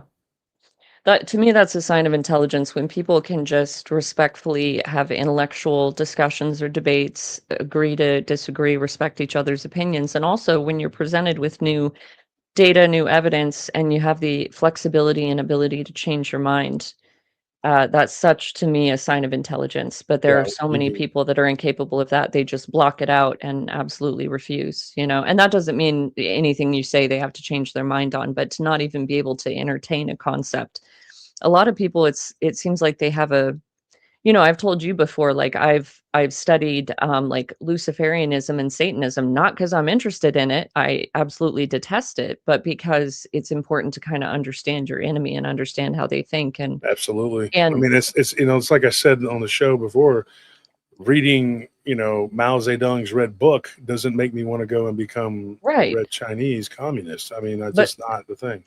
but some people have this mentality that it's like if they even touch another concept, it's going to glom onto them and change them somehow or something. And Yeah. I find that odd. It's like, no, you can absorb information, take out of it what you need or what you find to resonate, and throw out the rest, and just have a wider understanding of the world and other people. So, yeah, But I put I don't know. myself on a limb out there with the audience and with everybody by saying what I believe, but I've told the truth about what I believe. And in fact, I cried on the show because my emotions, whatever.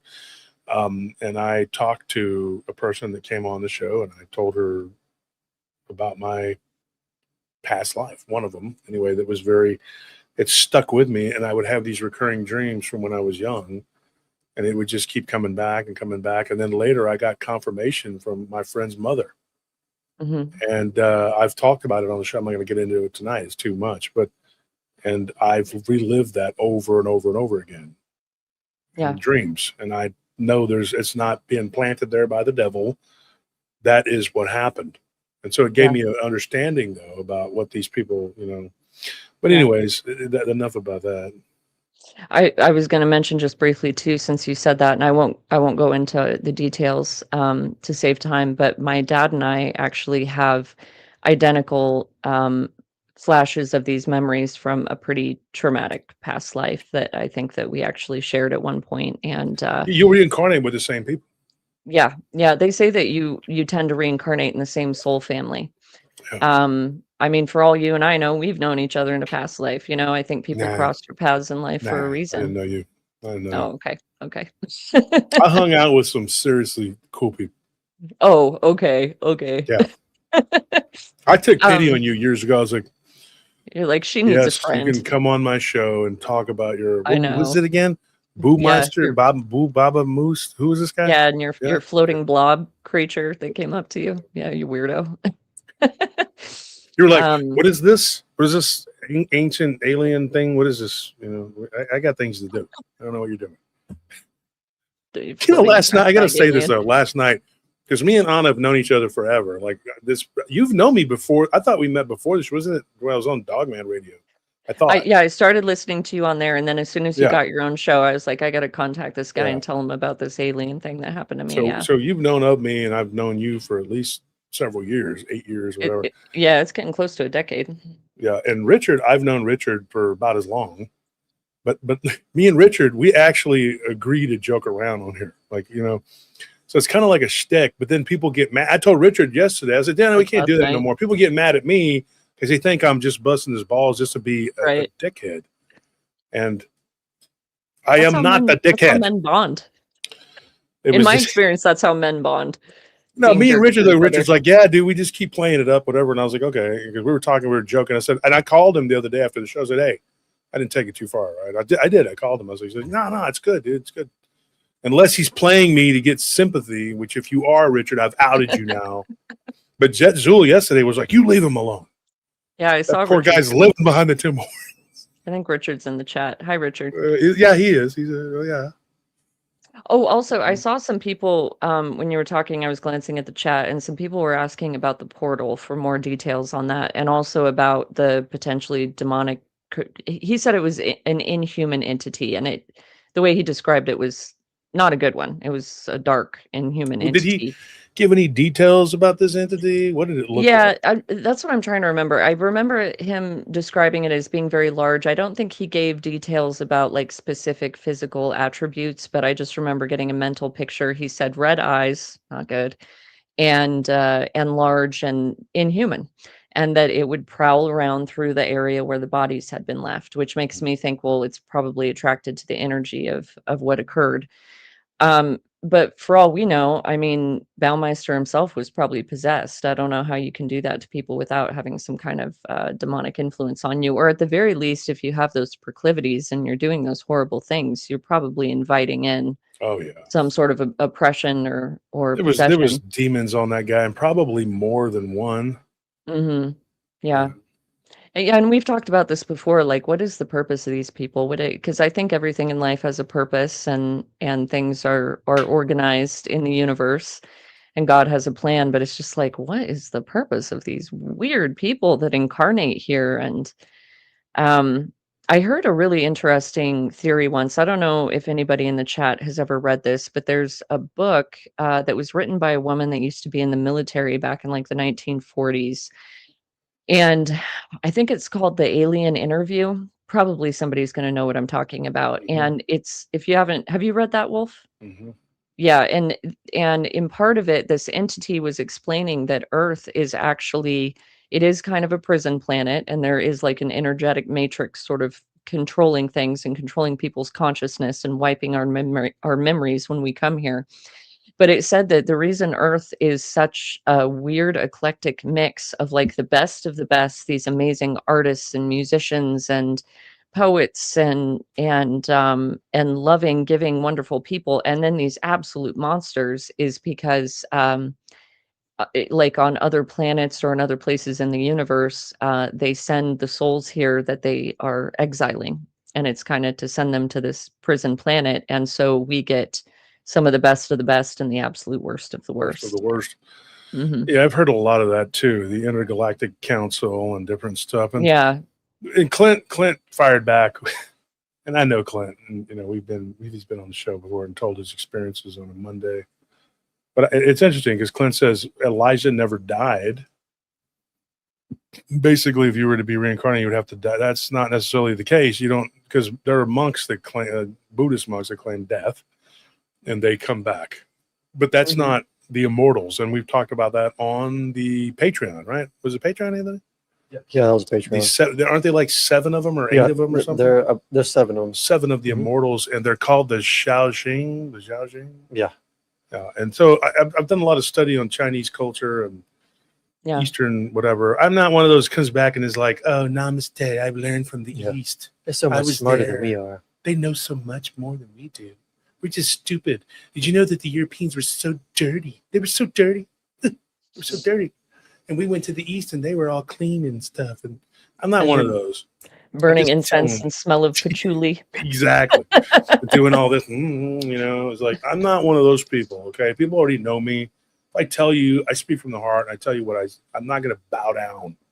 I'm not a bootlicker to anybody, but this is the truth. I believe that is real. And I do believe that now the scholars always, you know, nowadays, they always say, well, Jesus was talking about you have to be born again in the spirit. How do you know that? Jesus wasn't saying Elijah was John the Baptist. How do you know that? That's metaphorically, yeah, they could say that, but that doesn't mean that that's true. And so nobody really knows. I mean, Yeah. you can say that. So agree to disagree. That's fine. I do have my beliefs. I don't know if I 100% believe that Elijah was John the Baptist, but I will say this in the argument. Believing in reincarnation is not a prerequisite for salvation. Mute point. We used to say mute. Now it's like moot point. A moot And I point. tell you right now, I believe the word behooved has changed too. I'm not going to get into it. That word always weirds me out. I Yeah, have I a think weird, I have a weird relationship with that word. To me too. I think the Mandela effect has changed it, and I'm going like, that's not correct. I remember using it differently. The way you were using it wrong. Really? Because I I don't just think never- so. I have a pretty firm never grasp used on the that English word. language. Yeah. Like I know what it means, but I never use it because I'm always like, that doesn't even sound like a real word. It's just a weird Sounds word. kind of goofy, right? I don't know. Yeah. But you know, it's whatever. I didn't mean it, but I had to. We in this show we segue in. You know that. But so what you're saying about this whole investigation, it always fascinated me, and I was so thrilled to meet somebody that knew about this Baumeister case because it kind of got buried, and I think that there was a reason for that. I'll say it tomorrow night why I believe it was buried, and I think that it didn't get as much traction as it should have. But the media loves to pick out certain things and ignore other things. And I think there's a good reason for that, for them, not a good reason, but they have a reason for that. Yeah. But it is wrong for us to have to deal with it. Sorry, Go go ahead. ahead. Didn't No, mean to you go interrupt. ahead. I was just going to say there was one other paranormal thing that, I mean, there was quite a few things, but a big one that happened while we were there that was interesting is, as I mentioned, we would go back to the hotel. On those investigations, man, I was always exhausted because, you know, you investigate all night long, you go to the hotel, sleep maybe 2 or 3 hours, and you're up at it again for days on end. But we went back to the hotel, and Richard, our team leader, got a call from the owners, and they said, "Hey, we're really sorry to bother you, but could you guys please keep down the noise? You know, we're trying to sleep." And he's like, "We are all back at the hotel." And her reaction wasn't like, "Oh my gosh," it was just like, "Oh, okay," because she knows, you know, what goes on there and all the bizarre things that they have happened. But apparently, it was just this cacophony of noise going on down in that pool room area where we had been investigating, and we weren't there at all. Hmm. And that's weird. Yeah. Yeah. I mean, that happened to us too. When we had where we used to live years ago, me and my brother and a couple of our friends had gone down to Houston, and we were there for like 3 or 4 days. And when I came back, my neighbor was like, "Hey man, you guys were playing some really loud music. It was vibrating our house." And I'm like, "No, we weren't. Yeah. Nobody was there." Yeah. You know, so I mean, and we had actually people that would come and babysit our dog, and they would come and check on her, feed it every day. And one of those guys was doing some kind of study, like a medical study or something like that. Hmm. And the other guy was in jail. I said that there was nobody. So we had paid someone for our dogs to be kenneled. Hmm. And so we paid them, and they took care of them while we were away. And there was somebody that could keep them in the backyard, and they like to play with their dogs. So I just paid them and said, "Here, I want to be gone for a few days." So 100% nobody was there. Yeah. Yeah. It felt to me like the most of the activity we were getting, it wasn't nefarious. It actually felt almost, I don't want to say playful, but kind of mischievous. Like it knew that we had an interest in what was going on, and I felt like maybe it was one of the victims or some of the victims, and they were just sort of in almost a playful way trying to let us know that they were there. Not playful, like, I mean, obviously they're not going to be joyous about what happened to them, but there was just a certain, it didn't feel like ominous and freaky. It just, even the thing with like the water bottles, right when he slid it just ever so slightly off camera, so it was something we wouldn't see disappear, it felt thought out. Or when my teammate filled her water bottle and we walked out, came right back in, the water bottle's empty, and we'd just been talking about how that one liquor bottle would drain. So it just felt like they were trying to give us little signals to let us know that they were there. Mm. And when people asked about the portal and for more details on that, I don't think he really gave us a ton of details on it. He just said that there was an energetic portal that was literally located in the pool, which is where the murders happened, and that and whether that portal was opened because of what he did or if it was already there and that's why he was doing that, I don't know. Obviously we'll never know, but he said that this portal, there was just tons of entities coming in and out of it, and so it was a highly active location. Yeah. Yeah. So Oh, I think, I mean, I think that, you know, there's obviously always more that we can go into later on, but I think that kind of recaps the basics. And I don't know if you wanted me to go into the alien thing, or if you want me to kind of go back into childhood and when I started first seeing apparitions, or where you want me to go from here. this is an interesting thing right here. This person says, "I was in jail with Diane Zamora, and she was haunted by the girl she killed." Wow.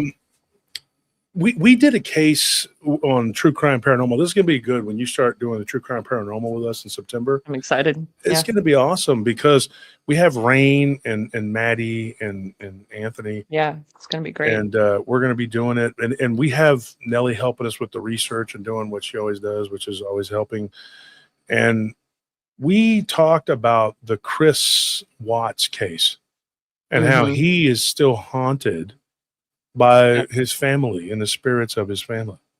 And he keeps photos of him in his jail cell or prison cell, I mean. Yeah, because he misses them, huh? Yeah, after he murdered them. Why would you? Yeah. You're a psychopath. Doesn't make sense. But he says he sees their faces, and that happens. There are a lot of people who have done these kind of heinous things, and then they say that they are haunted by these Mhm. people. Yeah. And I always And thought that was interesting. Go ahead. there was a bunch of, as I'm sure most people know, there was a bunch of paranormal activity reported at the home after he committed the Mhm. murders. What we were doing on True Crime Paranormal on YouTube, and that for whatever reason YouTube didn't like us, so but we were studying the different demonic entities that were responsible for the hauntings, and what could have been going on with these killers, what was infecting them in their minds and their souls and causing them to be murderers. And we were Mhm. using the Ars Goetia, the 72 demons of the Ars Goetia, but those are not demons. Those are actually archons. And they each have tons and tons of legions. And each legion is like 6,000 beings, but you don't ever anywhere hear the names of, just like take one, for example, like Barbatos. You hear about him. Okay.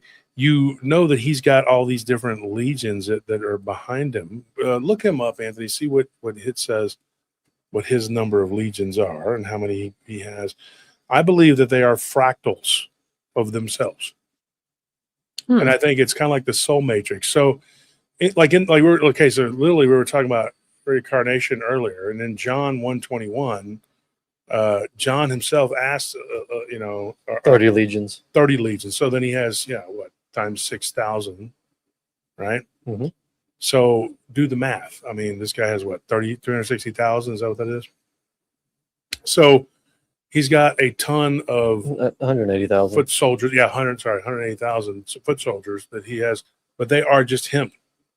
Because if these entities that he has that follow him and they go into a human, right? And this is most important. I don't think I've ever said this on the show. I don't know if I said it on PRT, but if they go into a human host and a priest, be it Orthodox, Catholic, or Lutheran, whatever, and they try to cast these demons out, they get the name. They'll say, "I am Barbatos," but it's not necessarily the Barbatos himself. It's the fractals of him representing him. Interesting.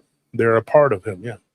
Like I Am Legion kind of Yeah, thing. I am Legion, but they all are Yeah. part of the same horde that belongs to that particular. So it's kind of like a house banner, right? Because like in Game of Thrones, you have Stark, you have Lannister, Targaryen. Mhm. They will answer, I am from Lannister, like I represent. So they're not necessarily the main guy, but that's who they are. That's who they're a part of, and Mhm. that's what it is. So it gets kind of weird. People don't understand it, but they think that particular entity himself is going to be these archons. If they took over a human body, they would absolutely destroy it. Yeah. Okay, these are their fractal soul. So why that's important too is because when you deal with the reincarnation thing, the fractal of yourself, you like when somebody asks me, "Are you Fritz?" Right? Are you this guy that you used to be? No, I'm not. I'm Wolf. I'm Josh. I'm not. When I die, will I go back to the soul matrix and become a part of that oneness again? Probably, yeah. It's hard to explain, and I really don't get too deep into that on the show because it's too much for people to handle. They're going to be like, oh, I don't. So when you start to understand what that is and get that you are just part of a greater whole, right? So people have a problem with this. They say, well, Jesus is God, right? They'll say that. And they say, but Jesus he says distinctly, the only way to the Father is through me, right? And then he also says that he sits at the right hand of the Father, making a clear distinction between him and the Father and the Holy Spirit. Yeah. So they are all one, but that's like Anthony, your dad and you look a lot alike. You are definitely a part of him. But you're distinctly two different people, but you are still part of him. Yeah. You can look at you and tell you look like a younger version of him, just darker, And so you are part of that same whatever. Jesus is a part of his Father. Right. you know? So people, though, they have a hard time with it. They can't really wrap their mind around it. And so then they say, well, Jesus is God. They believe that. And yes and no. In the way that he is a part of his Father, but he's also saying, you go through me to him. So when you pray, I believe the correct way to pray, and if you don't believe it, don't believe it. I'm not going to push it. But I think that you should pray to God, I come unto you in the name of Christ. Mm-hmm. And then you ask the Father for what you need. Mm-hmm. And then that's it. You can ask the Holy Spirit for help, which I believe is the good energy spirit that goes into all of us and emanates from the throne, the seat of God that is all good. That to me is an oversimplification, but that is kind of what it is. And so you look at these entities that attack people and attach to people, and these killers. Like, I haven't looked into Baumeister and seen which one he would be necessarily, but there are some that you could look at and say, this could be, who he is. One of them from way back from the song and Key of Solomon and all those different whatever was Ornius or Anias, depending on how you pronounce it. I believe that he could be one of the ones, or his fractals could be very involved in the serial killers that are not straight. And I have reasons why I believe that, because if you go and you read about him, and Nathan Zavis says Asmodeus. I think he is involved in, like, Chris Watts. I think, he would be the one more involved in that. Not Orneas, but that one you just put on there. What are the traits associated with that one that he just wrote? Asmodeus is responsible for the ruination of man's souls through destroying their family. He causes marital strife. Oh, there you go. Yeah. That would apply. Somebody who annihilates their family. That would be, to me, that would be his handiwork. Arnias or Arnias, whatever, he was known to have a predilection for young boys, younger, effeminate, boys. That was his. It says that about him in the Ars Goetia. And then you look at him and his specific patterns or whatever. He was attacking the manservant of Solomon. He was attacking his son. He was going after him, because he was a young boy. So Gacy, you would look at those kind of entities, but you got to remember, though, it's not necessarily that entity. It is the fractals of himself, right? Mm-hmm. And those are the legions that follow them, because there's nowhere where you can I've looked for it high and low. There's nowhere where you can find the names of these legionnaires, not even the squad leaders. You would think that there would be.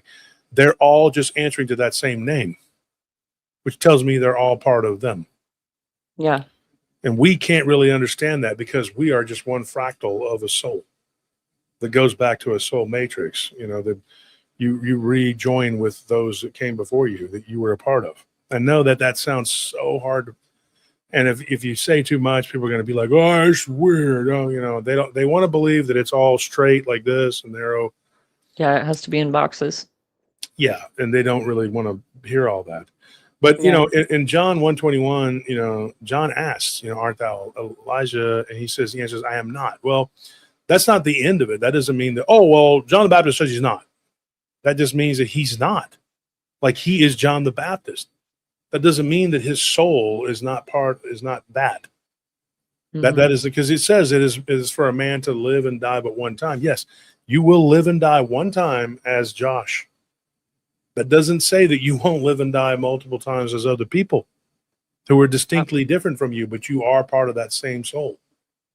And when it says it's appointed unto man once to die, something along those lines, you could also interpret that as being the human body, that when we're in a human vessel, exactly. It's appointed that we're going to die. But that doesn't mean that our true form and spirit doesn't continue on eternally and potentially recycle and come back. People want to believe that your soul, once you're done with this, short period here on earth. Well, that's it. You've done it. You live 60, 80 years, whatever, this little blink of an eye, and now you're going to be punished for all eternity for the way you acted for a very blink of an eye. Mhm. That doesn't make sense. Now, it could be you keep doing it, and then it's like, okay, enough. You Yeah. continue this behavior, and you keep screwing up, and you don't. Then you go. That's it. You're done. Yeah. I don't think that would be, to me, that would be a waste. It would be a waste of a soul just to be given everlasting life and then tested for several decades, and then that's it. You're done, and then you spend all eternity suffering for it, for what you did for several decades. Now, there are some people that can cause a massive amount of suffering in a short period of time, and I think that's a different story. I do, but I think God is just, and I think He's going to deal out the punishment the way it's supposed to be. The Yeah. punishment fits the crime. This isn't these corrupt systems of man. People are looking at everything through the lens of the human eye. They're judging and doing things through a human lens. And these people, too, they put these human characteristics on God that He does not Mhm. have.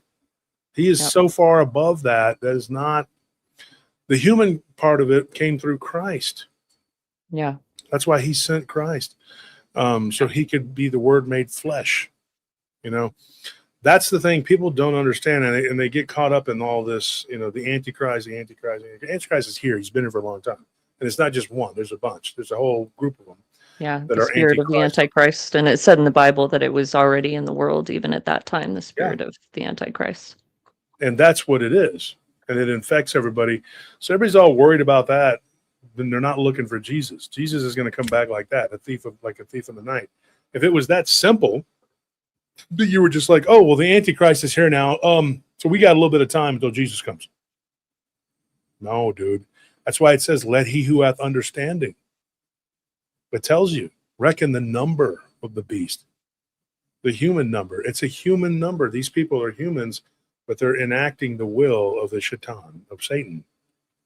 And you sit there and you dwell on this instead of going, okay, Jesus is going to come back at any time, because we're already dealing with all of that. And you look at what these people like Herb Baumeister did, just annihilating people and throwing them on his property and lighting them on fire. It's just so heinous. You can't even fathom the corruption and the ruination of a person's soul. And a friend of mine not too long ago, he said, I can't wait until judgment and I get to see all these people go and do this and suffer and get what they deserve. And I told him, I said, you can't do that. No. He said, what do you mean? I said, that's not right, because you cannot rejoice even in the downfall of your enemies. You can't rejoice in the destruction of people's souls. It's Yeah. a sad thing. Even Yep. those who wronged you. Go ahead. That specifically is actually addressed in one of the books that were removed somewhere in the book of Amos. Oh, Amos. Yeah. It says specifically not to long for the day of the coming of the Lord. For what does it benefit you to rejoice in the judgment of others? Something along those lines. But it was a warning, saying that this is not. You are going to be subjected to the same, like you're going to be held accountable too.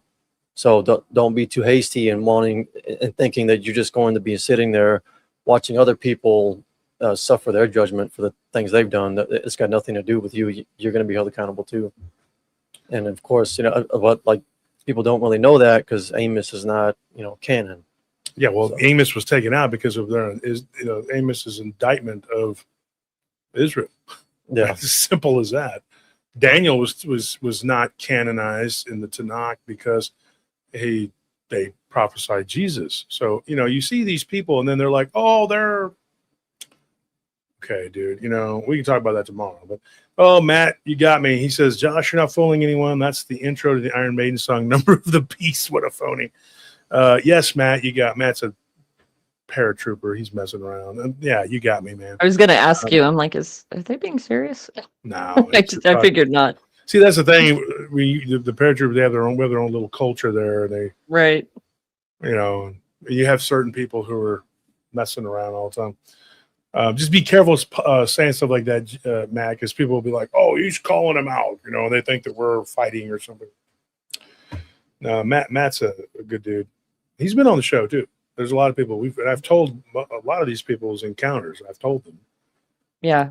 Not always saying their names, but I'm not going to get into who said what. But and the thing is, when you stop and you look at this case, like I said, it always fascinated me. And the part about the guy running into the room, because he physically broke in. Yeah, and the door splintered. He destroyed framing it on the door. Yeah.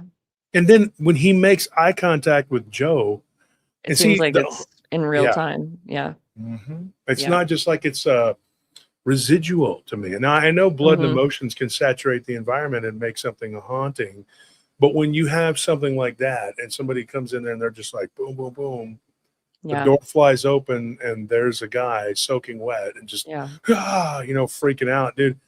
Is that guy? Is his consciousness still being tortured? Is he suffering? Yeah. And I don't think time works the same way at all on the other side. In fact, I don't think time exists there. I think time is a construct in our consciousness in this reality. And it's necessary because without that, we wouldn't have a sense of progression and urgency and evolution of our souls. But I've listened, I know you have too, but I've listened to and read hundreds of near-death experiences. And one of the most common denominators is they say, as soon as you exit your body, all of your senses you're still you still have your same personality, even your sense of humor, but all of your senses are heightened to an unbelievable degree, and you realize you've stepped more into the real reality, and that this is actually more like the dream world, and that on that side, time simply doesn't exist. And they say it's impossible to describe how it works, and that you can be in multiple places at once, your consciousness, but that time just doesn't work the same. So maybe it's even just sort of an aspect of his consciousness that's re-looping, and it's not that he's necessarily stuck in time, because if time doesn't exist on that side, I just think our fleshly human brains literally don't have the bandwidth and capacity to even grasp some of these like greater holy concepts. And the Bible, when people take it so literally, like down to the T, and they're very boxed in with the way they're thinking about it. It's like you have to understand a lot of the ways these things were being described. They were trying to describe the indescribable in human terms. And so much of it, there's layered meaning and there's interpretation and there's, even Jesus spoke in parables and explained that people wouldn't understand. A lot of people wouldn't understand. And so I just think I love thinking about all of these things and trying my hardest to understand and grapple with these concepts. But I accept the fact that we're never going to fully understand all these mysteries until we do exit our bodies and are on the other side, and kind of have that great Google in the sky that people who have near-death experiences describe, where they will, before they can even finish formulating a question in their consciousness, they'll have the answer to these great mysteries that we've all wondered about. Yeah. I don't think we learn all the great mysteries as soon as we die. No, I'm not saying as soon as we, I'm not saying I get it. Download I'm just saying I don't believe that, because some people do believe that. Yeah. Yeah. Well, I've heard a lot of experiences where they say they'll ask these big questions. Usually they're not allowed to remember the answers when they come back into their body, but they have the memory of asking and receiving the information on that side. But a lot of the information they get too is ineffable. They can't describe it in human terms. And so I just accept that there are certain things we're not going to understand on this side of the veil. One of the things, and we got to run here, but one of the things that always fascinated me was animals. Mm-hmm. I have a lot of animals. We all do. And I say we have them. We share our lives with them. It's more appropriate. But I've always felt like they are here to teach us unconditional love, first of all. And that sounds hokey, but it's true. I believe that. And I think that they enrich our lives in a way that people can't, because like Anthony, for example, we can sit here and we can have this intellectual conversation with Anna here or whoever, but the animals are not capable of speech. They're not capable of, so you have to learn to connect with them on a feeling level And you got to realize they are at your mercy. They are little angels, really. They are. Mhm. They make poop and they pee, and you got to clean it up. Oh well, that's part of it. It's life. But their little bodies, you're the steward of this planet. You're the steward of this whole thing here. You know, you're responsible.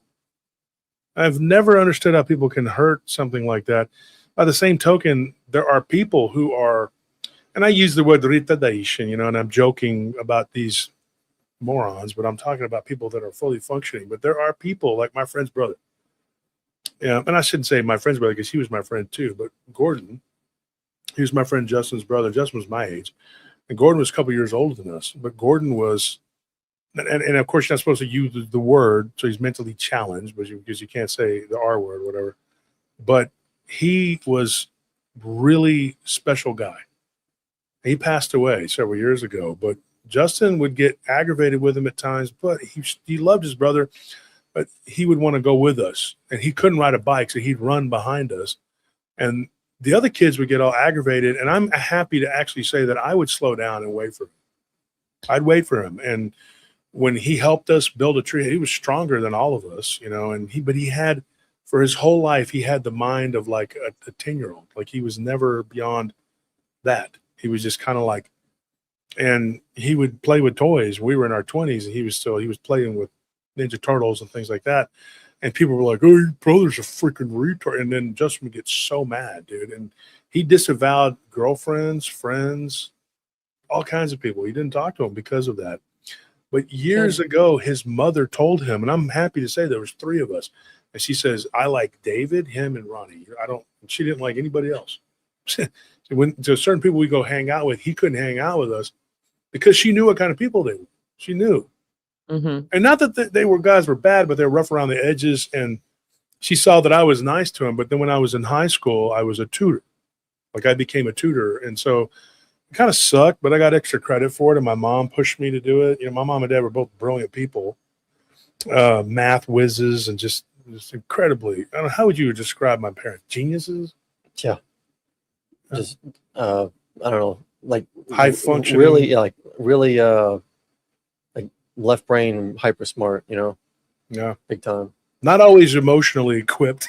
You know? No, not really. Like, okay, not the most emotionally intelligent, but you know, because that's a type of intelligence, but like intelligent in every other way, you know. Yeah. And they pushed me. So when I was in the Abeka school, I was doing pre-algebra in 5th grade and doing term papers. And my dad's like, "How can you not understand this? Because you're a math whiz." Yeah. And I'm 9. You know, it's pretty simple. I'm like 9 years old, dude. I'm not supposed to be doing this crap. In public school, you don't learn it. And my dad's like, "Well, you're not going to public school. That's why you went to this school for X-Men," or whatever, you know. But it was only for a couple of years, 2.5 years, whatever. And I hated it going in, but then I was sad to leave. Because that place, they rewarded you for being smart. We had this German lady that was long story short, we had these little flags. We had the Christian flag. I don't know if you've ever seen that. The Texas flag and the American flag. And each one was for something else, something different. And I followed the rules and I excelled. In my second year there, I just took off because I got held back. So I had to repeat 5th grade because I was screwing up with the curriculum. I didn't understand this. I was like, dude, I don't understand any of this. I came in halfway through the year and I don't. So they told me, they're like, "Don't worry about it. You can make up that year by being like next year, you can just make it up." And then they give you these workbooks to take home. So they were like, if you don't do good, whatever, you'll catch up. So when I left there, I was already qualified to be a freshman.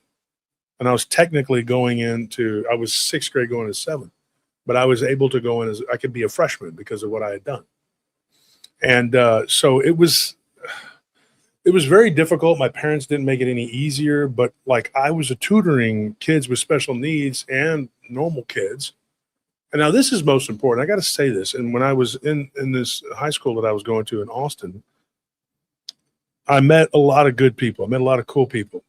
But most of the people I was really good friends with were the people in the advanced placement because they were foreigners. And then when I went to college, it was the same thing. I had this group of kids that I was friends with, and only one of them was not this guy Jonah. He was the only one that was not a foreigner. And I saw kids in a sophomore English, in college, not able to read on a freshman in high school level. It was pathetic. It was crazy. So stop and think about that. People look at animals as they're stupid, they're dumb, they're less, or whatever, because they don't have the same capacity that we do. But how you treat the least of everybody is how you're going to be treated. And when Jesus asks you that at the end, this isn't about your good works or patting yourself on the freaking back, but you have to be patient with people that aren't on the same mental capacity. So you have to learn. I've said this before, how to teach. That's something you have to do. Because if you don't learn how to teach, then you can't do anything. And I got this permanent resting bee face here because I'm always perplexed and angry with people. I see people doing the wackiest I've always got the thing. 11 lines. Oh, dude, it is, at the grocery store. And you can tell this person is not mentally disabled. They're just mentally lazy. Or they're so warped. There's by a lot of demonic infestation, willful ignorance. Yeah. But you don't see people that are mentally, disabled. You don't see a lot of them being possessed by demons. No, I'm not they're joking. in a much more innocent state. For me, I think the story of the fall of man, of Eve taking the apple and their fall from grace, so to speak, I think it has a lot to do with the advent of rational thought in human beings, higher rational thought, and that was the advent of the ability to differentiate literally between good and evil, and to actually make a willful decision using your free will on what your actions are going to be. Whereas animals live much like little children, just completely in the moment. They're totally in the moment. They're more in a state of love and simple instinct, and they don't have that same capacity for rational analyzation.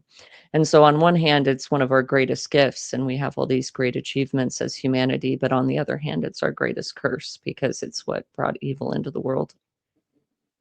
We recorded several episodes because we used to have a guest on every Friday until this month with the summer ween thing, but we had Taki Yasha. And I don't know if she's in the chat. I haven't seen her comment today, but she made a comment on the show that it was a series of pre-records that we did with her. My eyes are burning, folks. I'm sorry. It's me. I get on with you, and we have eye burn here. I know, always by the end of the show. Me and Nelly both have just been like, our eyes are burning. I'm like, we're being sympathetic with Anna there. For other people that haven't watched the other show, I'm always like, at some point in the show, I'm always putting in eye drops. Well, because you're up there where all the fires are. Right? Yeah, there's tons of smoke. I was driving around today and it was like you couldn't see the horizon because there was so much smoke. Karen says, I want to make a rescue. We do too. We're trying to figure out how to do it at the ranch. I don't know. That'd be so cool. Yeah, we want to put video cameras up or whatever just to show people, the ranch and the animals and stuff. But anyways, what was I saying? I can't remember what I was going to say. People that abuse animals are the lowest of the low. Oh, they are. Absolutely. And I can't remember what the heck I was going to say. Dang it. Can't even remember now. Well, it was before the eye burn. The eye burn burned it out of your brain. Yeah, it messed me up there because it's just burning my eyes. We were talking about the advent of rational thought in humans, and the animals don't have that capacity. And how innocent people are. There we go. Okay. So Taki Yasha made a comment. I don't want to steal her thunder, but she goes, we live in this simulation, this matrix, right? And that's what she believes. But she said that the animals don't really participate in it. And she said that, and I thought about that, and I was like, she's right. They don't actually participate in this. They'll see these entities lurking around. Oh, yeah. They'll see things that you don't, and they're watching them. My dogs and cats, and even our ferrets, all of our animals, it's crazy how much they can observe, because they're not being buffaloed by this whole, I don't know. It's just to me, that makes sense. you know. And so when you say, "Hey, I got to go check on my dogs," well, that doesn't bother me because we got Martis up here in the studio. He has to be around us. Yeah. Marmar's always around. And then when I'm downstairs talking to witnesses, I'll be like, "Oh, and I'll hold on there. Are you okay?" Oh no, my cat, he's humongous.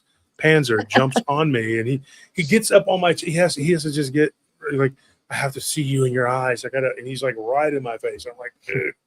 So many times when I was downstairs at my house, I was doing the show, and he would just jump up there and get right in front of the camera. I don't want to be. I can't yell at him or whatever. I can't, you know.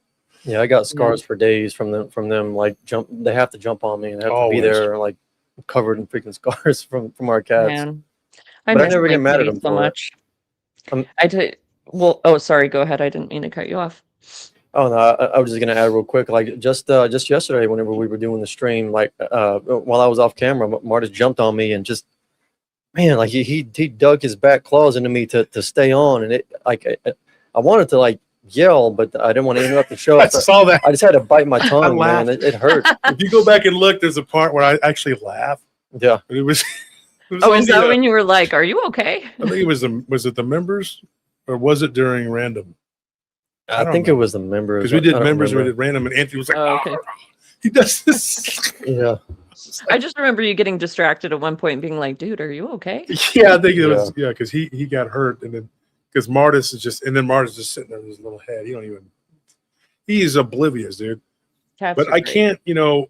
When I was younger, I did not appreciate animals the same. I was always an animal lover. Animals always loved me, but I don't feel like I appreciated what they brought, you know. And I know now, and I have for decades, but they are here to teach us, you know. My parents didn't have the same sympathy for animals as I did, and I really hated that. My dad has learned it.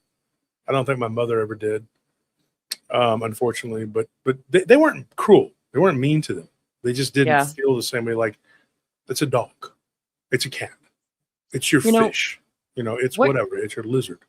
What you're describing with them, and the only reason I would bring this up is just because I was very close to somebody that was exactly like what you're describing, and like super genius level, most intelligent person I've ever met in my life, but kind of had the same thing, like sort of a detachment with animals, not cruel by any means. They loved animals, but just a different attitude toward them.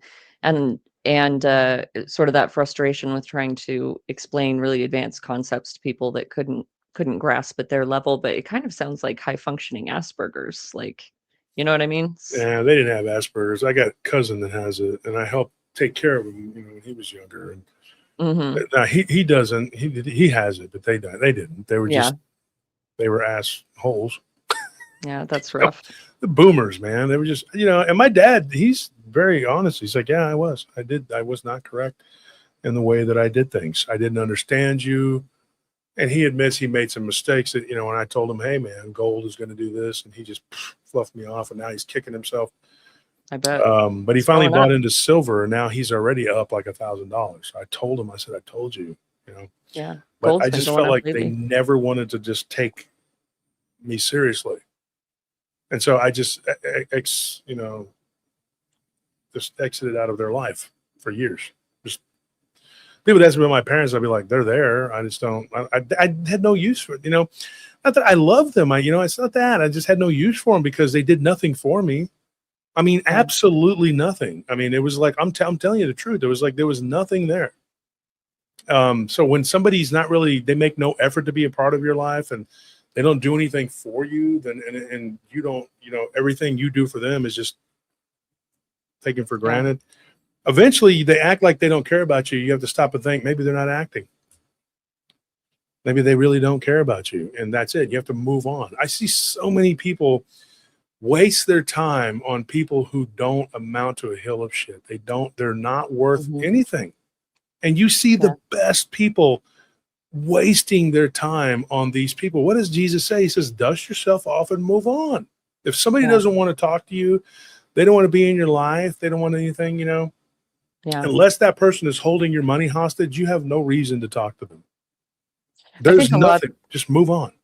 I think a lot of it is because social acceptance is such a survival mechanism in most human beings. We have Because back in the day, if you were exiled from the group, it meant that you might not survive. You know, we didn't have modern society as we do now with our safety measures and abundance. And so if you were kicked out of your tribe and you were on your own, you know, you were kind of screwed. And so we have this extreme subconscious fear of social rejection. And sometimes it's the people that treat you the worst, where you find yourself strangely chasing after their approval. You know, it's this weird psychological mechanism. And even very intelligent, good people, you know, you fall into that trap. But I think the older and wiser you get, you realize that it's definitely in your best interest to peacefully detach. You know, you want to forgive them and wish them the best, but there's certain people that you don't need to have continue draining your energy in life. And one of the lessons I had to learn from somebody years ago, she told me, she's like, you know, she says, well, you know, I don't want to talk to you anymore. You know, when you break up, and she's like, I don't want to talk to you anymore. And maybe one day I will, and then you won't want to talk to me. Nothing could be more truer. I thought, well, that's just you being a bitch, you know? And I realized, no. And now I'm just, years later, I was thinking about it, and I was like, oh, I would never want to talk to her, you know? Yeah. So it turns out that it's absolutely true, but you begrudgingly, and people do these snide things because they want to say something so that they're right. And it's like, good, you're right. You're right. And I think of you now, I think you're a piece of shit, you know? This person was just completely not a good person, and I felt it. And that's why I was probably constantly throwing barbs back, because I just felt that this person was not a complete sociopath, but they were not an honest person. And I think when you're young, like me, I had a lot of feelings, and I cared a lot, and I cared about everybody, and I tried to. Yeah. But the coin can flip, and then you're angry at them because they're not reciprocating whatever it is you've done for them. You got to realize Yeah. you don't do things to get anything out of it, because most people aren't going to give you anything out of it, you know, and we're all just one little insult or whatever away from crumbling. And then you become strong and you figure it out, especially when you're thrown to the wolves early. Then you don't need anybody's freaking approval. Like, I don't need a person's approval for shit. I don't. Yeah. You could put me on an island by myself for 10 years. I never see another human being. I'll be perfectly fine. Yeah. That's it. I don't care. I would just be like, because it's me and God. It's just finally some peace and quiet. But by the same token, you can put me in the middle of a busy stadium and I'm perfectly fine talking to every person there. Yeah. Same. It's hard to get to that point, though. It is very difficult. And thank you, Jackie Burns, for that donation and that great compliment. She says, love this channel and beautiful people. Oh, thank you, Jackie. Well, she's really talking about me. Yes. Well, I know you're the beautiful one. I don't want to be rude. Obviously. I know. You've got that lingerie on underneath that you got at Costco. Exactly. The Costco lingerie over there.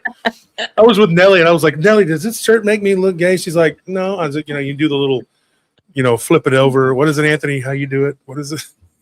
Were you taking it in and out? Oh, how about now? Yeah, you took the bottom into the top of it. Yeah. You have to go to Costco to get that kind of look.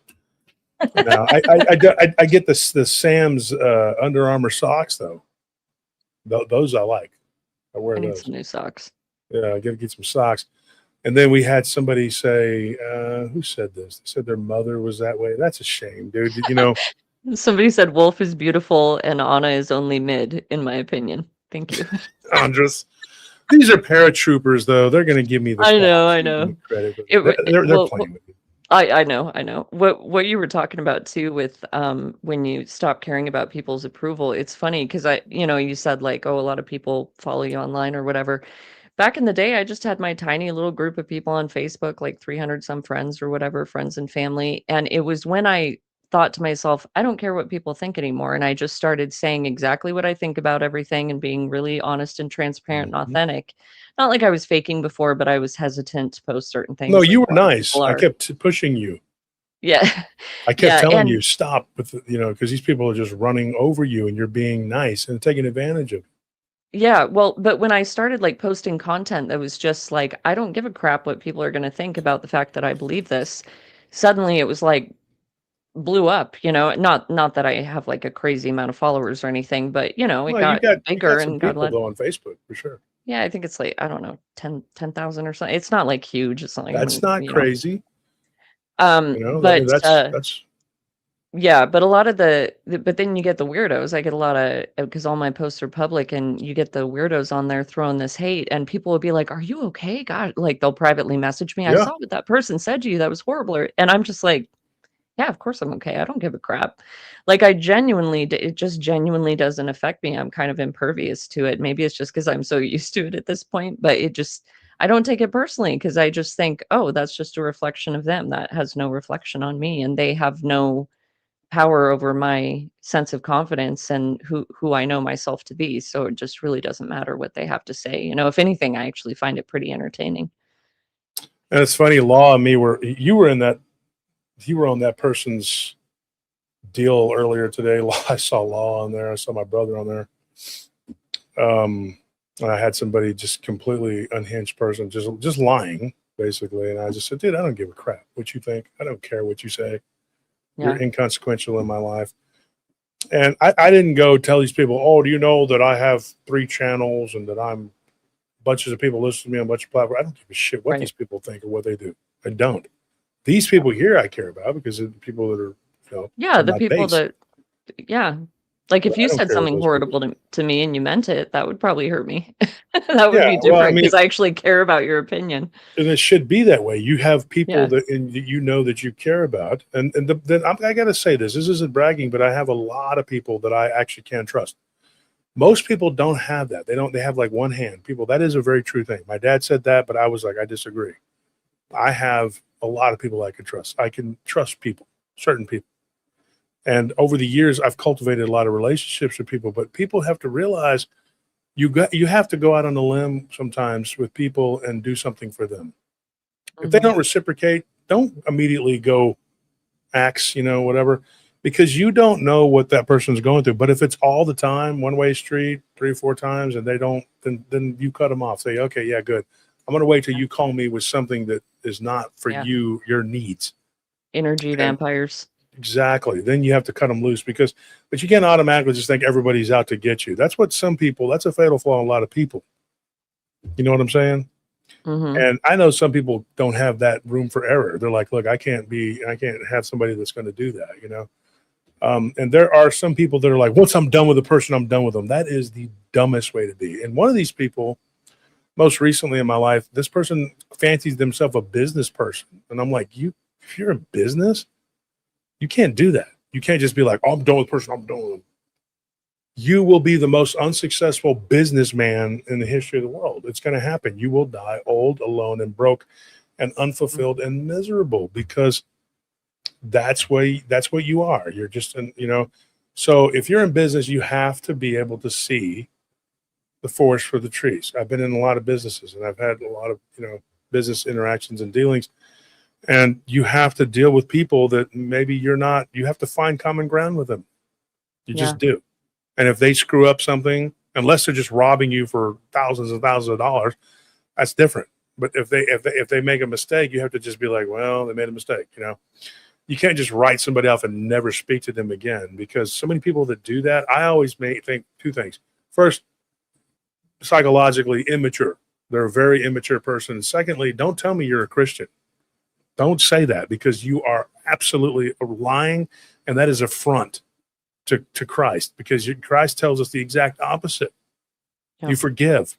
These are people who can't forgive, because if you're willing to just write somebody off and never speak to them again, especially if they're your own flesh and blood, like your parents or your children or whatever, you at some point will have to come to this reckoning with them. But you also there's a sociopathy that could be there with that person. I've seen people that always back the wrong horse. They look at the pretty shiny thing and they go for that, and they don't go for the substance in the person. And one of the things that happens, folks, and this is not for me to sit here and proselytize, but I'm trying to tell you, and I don't mean to pontificate or proselytize, but I see people with their siblings. They will choose the POS sibling. The parents will do the same thing. They'll back the child with the whatever they think. And it's like, that person doesn't care about you or anybody. They're able to talk and make it sound good. That's what they do. And then you are stuck holding the bag. And their enemies become your enemies, and all of the crap that they're into becomes your problem. Yeah. And I've had so many friends that have had piece of garbage siblings, and I just have to step away from them because of those people in their lives. And you'll ask them for something. Oh, I'm helping my brother. That brother would not pee on you if your gums were on fire. They wouldn't piss on your teeth. Yeah. And I'm telling you, that's exactly who these, and they always get people to help them and do things for them. They always get that. And you Users. see these people, they are just absolute garbage people. And I will look at them, and once you get to know them, Anthony's dealt with this before. And I told him he had a friend when he was younger. I said, that guy, get away from him. Don't talk, just get away from him. That guy was all for himself. There was nothing good about that guy. And then some things ended up happening with that kid and his brother. And I told Anthony years ago, I was like, you're nice. You're trying to be a friend, but that guy will never reciprocate and be your friend. He's a taker. Yeah. He's a user. I got a cousin like that. She's just a taker and a user. She has no, she's a sociopath. Absolutely, positively has no feelings for you at all. And then comes around when they need something. And eventually I just sent her a message and said, hey, I don't usually just write people off, but there's nothing ever going to be anything from this person. So I told her, I said, lose my number, please. And if you see me at Thanksgiving, Christmas, don't even talk to me. Yeah. You got other people in your web of intrigue you can run to and lie and cajole. No, I'm not one of them. It's weird that you're bringing this up because I was at my aunt's house just earlier today and we were having an entire conversation about this exact subject. And there was somebody that used to take care of my grandfather on my dad's side. He passed away when I was only like 14. So this was a long, long, long time ago. But when he was alive, at one point they hired a caretaker for him. And she was sort of a distant member of the family, but straight up sociopath. And they didn't warn my aunt about her behavior patterns when they suggested that she take care of him and be his living caretaker. She was writing checks out of his accounts. She was trying to poison him. She was literally trying to poison his food and kill him, like doing all this horrible stuff, taking out credit cards and other people's names, absolutely no remorse, no shame whatsoever.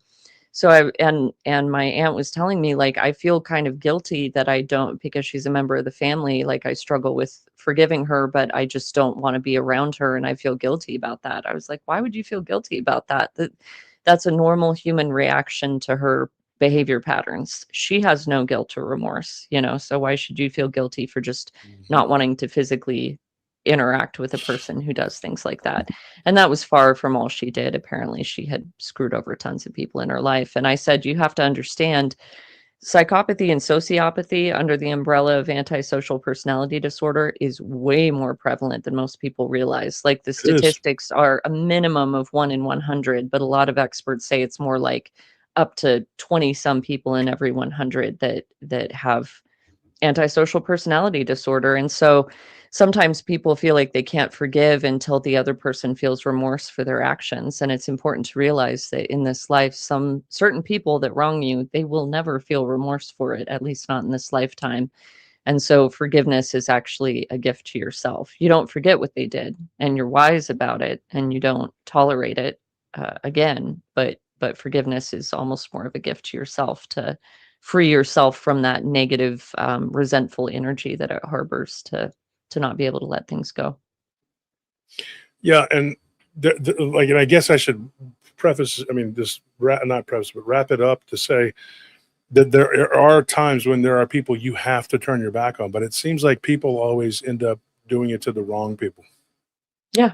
That was my point earlier, that there are people that will be absolutely not worth a crap, and they are just completely not good people. And people's radars are broken. Like, they don't have most people aren't a good judge of character. I've seen it, dude. I've seen people just sit there and make the worst decision and go and be around the worst people. And sometimes I'll say something, and most of the time I don't, because that person has to learn. Yeah. They're just going to be angry and resentful at you. And they're going to, they'll run and tell that person, and that person starts attacking you because you see that they're a spider. you know, and then they want to come after you because you've outed them. So they have to, then they have to go on a smear campaign against you to convince everybody you're this bad person. Yeah. Because that is how they're going to protect their game, you know? And protect their ego. It's a very sociopathic, narcissistic kind of trait, and that's their MO, is they like to triangulate and they like to smear the character of the other party. Yeah, it's just some of the people that we have to deal with in life. I don't know why it's that way, but it's so important to try to focus on being able to let things go. And like I said, you don't forget what they did. But I think part of it too is that a lot of these people, humans by nature, we're attracted to confidence, you know, people that have an air of confidence. And some of these sociopathic and psychopathic people, and just shitty people in general, pardon my French, often are incredibly confident, and they project this sort of aura about them that's actually, it's attractive to people for some reason. It's just like the trope where they say, you know, women date assholes, but it's true for men too. I know a lot of men that they always pick these really bitchy women, and then you just think to yourself, what is going on here? But I think a lot of it has to do with that. There's a weird psychological mechanism in us where when somebody has that much confidence, and it's almost like a pack leadership thing or something. Well, and there's a so lot of, look at YouTube, right? Mm-hmm. You see all these people who they follow. Yeah. And I'm one of them. I mean, people follow me, but you're not one of those. Yeah, but I'm not horrible, a sociopath. But some of these people are absolute frauds. Just what would the word be? Charlatan. Just absolute shitholes, you know. And there's all these people over there just fawning and believing, wow, they're such a great person. No, they are probably dumb as a brick too. They just know how to parrot things. Yeah, look at the millions of people that follow people like Kenneth Copeland. How do you explain that? You know, once again, it's like this. I guess he's got a certain, not for people that have an ounce of discernment, but for people that don't, I guess he has a certain charisma or charm about him that they find appealing. And Jet Zool from yesterday, I'm sorry, hold on. He says, I'm good. Sorry, I stuck my nose in business yesterday. No, you were actually defending Richard. You're actually defending it. And then they said that they thought I would get upset about it. I don't, it's just part of a shtick. I mean, me and Richard go back and forth. Except he kind of hung me out to dry because I thought he was supposed to come at me a little more, but he didn't. He just sat there going, poor Richard. Then it makes me look like a freaking ass. Come on, Richard. He just gave you the Ted Bundy stare. So because you know, we tease him or whatever, but that's it. But he likes to mess with people in the chat too, though. So you know, he knows. Yeah. He says, appreciate you looking out. Wolf and I just trash talk nonstop. Hey, but the thing is, Richard, you're not trash talking me back. You're supposed to do that. You're supposed to make jokes too, but you're not. You went after Tony and Anthony on different occasions. But they're not really going to mess with you. It's going to be me. So you got to mess with me, and it makes it work, right? But it doesn't matter. Jet Zool was just trying to be nice. They were just being a friend, and I get that. I'm not mad at you, Jet Zool. And the thing is, like I said, we need to wrap it up and conclude this. And I know we got off on this last 40 minutes of the show is just about this. I know I'm bummed because I have like so many cool stories I've never told before that we'll get you. We'll do it. We'll get you back on. We'll do it. Okay. Don't worry. But here is what I got to say. And we'll have you come back, and maybe next Friday and maybe the Friday after. Who knows? We'll have to keep you coming back. Sounds good. Yeah, I got a lot of crazy stories that'll surprise people. Oh no, I've heard some of them. Yeah, you haven't heard all of them, but you've heard. No, I haven't heard all of them. And sorry we got off track here in the last 40 minutes to an hour. It's a good talk, though. It's important stuff to talk about. Mm-hmm. I think too, because Anthony, we've known Anna for so long, and she's been a pillar of the conservative community for a long time. But you started getting attacked, and I'm not going to get into it. Well, you had your own little, kingdom, but once you started being more like Candace, Tucker, and Alex, you start coming after you. Raise that flag. Once you said, "Hey, I'm not liking what I'm seeing over here," oh yeah, then people were like, "Why are you not zombie no more?" Yeah. And then you're like, hey, wait a minute. It got pretty nasty in there. One of these things is not like the other. And then all the Republican, conservative, neocon types were like, hey, you're not supposed to notice that. don't notice that pattern. Well, what did Charlie say? He said, I have pattern recognition. Hmm. As a human Mhm. being, you have pattern recognition. I mean, and I was watching something that a friend of mine had sent from him today. And it was like, yeah, he's right. He has that pattern recognition. My sin for me in all of this is that I didn't start a conservative talk channel sooner, and that I didn't take the opportunities to build this show like I should have. But now I'm going to. But now I'm being, messed with by these, and that's fine. You're going to raise that flag. You're going to get some shrapnel. It's going to happen. But you got to be careful, because these people are getting more and more powerful, and eventually they're going to make what you say not legal. That's what I believe they're going to do. And they're going to shut us all down, and who knows. But that's where your skill of being able to survive comes in handy, because the world is not just lived on the internet. It's lived in your day-to-day life. Absolutely. Mm-hmm. Yeah. Do you have one more thing you could tell us before we go? Maybe it's not super long. Maybe you could squeeze it into 15 minutes, maybe. Oh yeah, sure. Do you want me to squeeze? I mean, I don't know, because I've got the other stories that nobody's heard before, but I could squeeze in just an abbreviated version of the alien thing that happened if you want. Just Nah, I throw don't that want it at the end. abbreviated anything. You got to be able to say what you got to say. We're not going to do that. We're going to come back. Okay. Because Okay. tomorrow night you and I will be on with Richard again and Anthony, and we'll be talking about, what are we talking about tomorrow, guys? Y'all know what we're talking about tomorrow? You said you wanted to. I think you said you wanted to continue kind of on the AI thing and bring up some of that crazy lady's comments and how. Yes. Yeah, we're going to be on That's Real NPC Random mindset. Files. Yeah. But if there's other stuff you want to go into, let me know so I can kind of do a deep dive. Well, I don't choose the topics for Random Balls. I've kind of let that be Anna's domain, and then I just kind of butt in. Whatever. No. I can talk appreciate about that anything.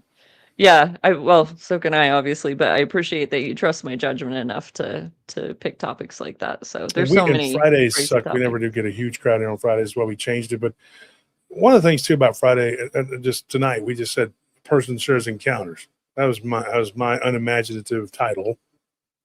But usually when Anthony and Nelly and Tony come up with it, that's better than mine, I guess. I don't know. I'm not good at titles, but that probably didn't get a lot of people going, oh, that sounds wonderful, So maybe if we put Anna's face on there and like we put like Baumeister going like this, with a knife in his teeth, he's like, he's like, With knives for teeth. and Anna's like, Yeah. she's shrieking from it. Yeah, kind of like the fainting. Yeah. Then maybe we'll get some people like, oh, this looks good. This guy looks like Yes. he's totally about to just tear this damsel in distress apart. What's going on with this? So, Yeah, just got to put some cleavage in there. It'll get a lot of views. so Richard gives you a compliment. He says, Anthony and Tony are my boys. They're good sports and, of course, excellent mustaches. I was a little worried with some of the things you were saying to Tony, though. That was kind of rough. I was thinking, damn, dude, he's got something. If he comes down to visit, he might hurt Tony. He might try to hurt him. I have to watch Tony. What are you going to do to him? Try to wrestle him. Try to wrestle him, yeah. Maddie said we got to start a fan club for Anthony's mustache. I agree. I concur on that. We should Well- set up a whole Facebook page just dedicated to your mustache. No men allowed. That's weird. Richard liked Tony's mustache a lot, to the point of where it was creepy. I was kind of wondering about that. I was like, what's up with that? Why do you like his mustache so much? Do you want to wrestle with him? Do you want to wrestle? Is that what you're trying to do? You're trying to wrestle a guy? Hey, I can make you squeal like a piggy, Tony. And I got to say this. Look, here it is. August. I saw this last week at Costco, and then I was at Sam's, so I got some pumpkin spice.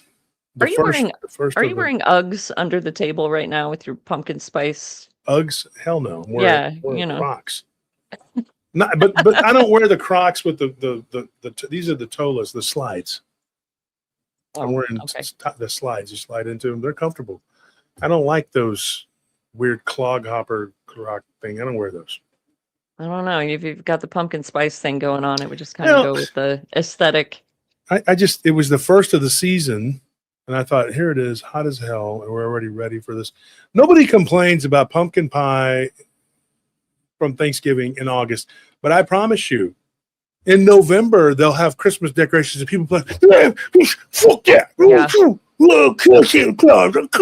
They get so mad, and I want to beat their ass because it's like, dude, one time of the year where we ask you to be nice, give a little bit Mhm. of yourself, and treat Mhm. people, and they bitch and moan. And these are the same people that'll festoon their bedchambers with Halloween decorations and just Yeah. run around in the streets with devil masks and all kinds of shit.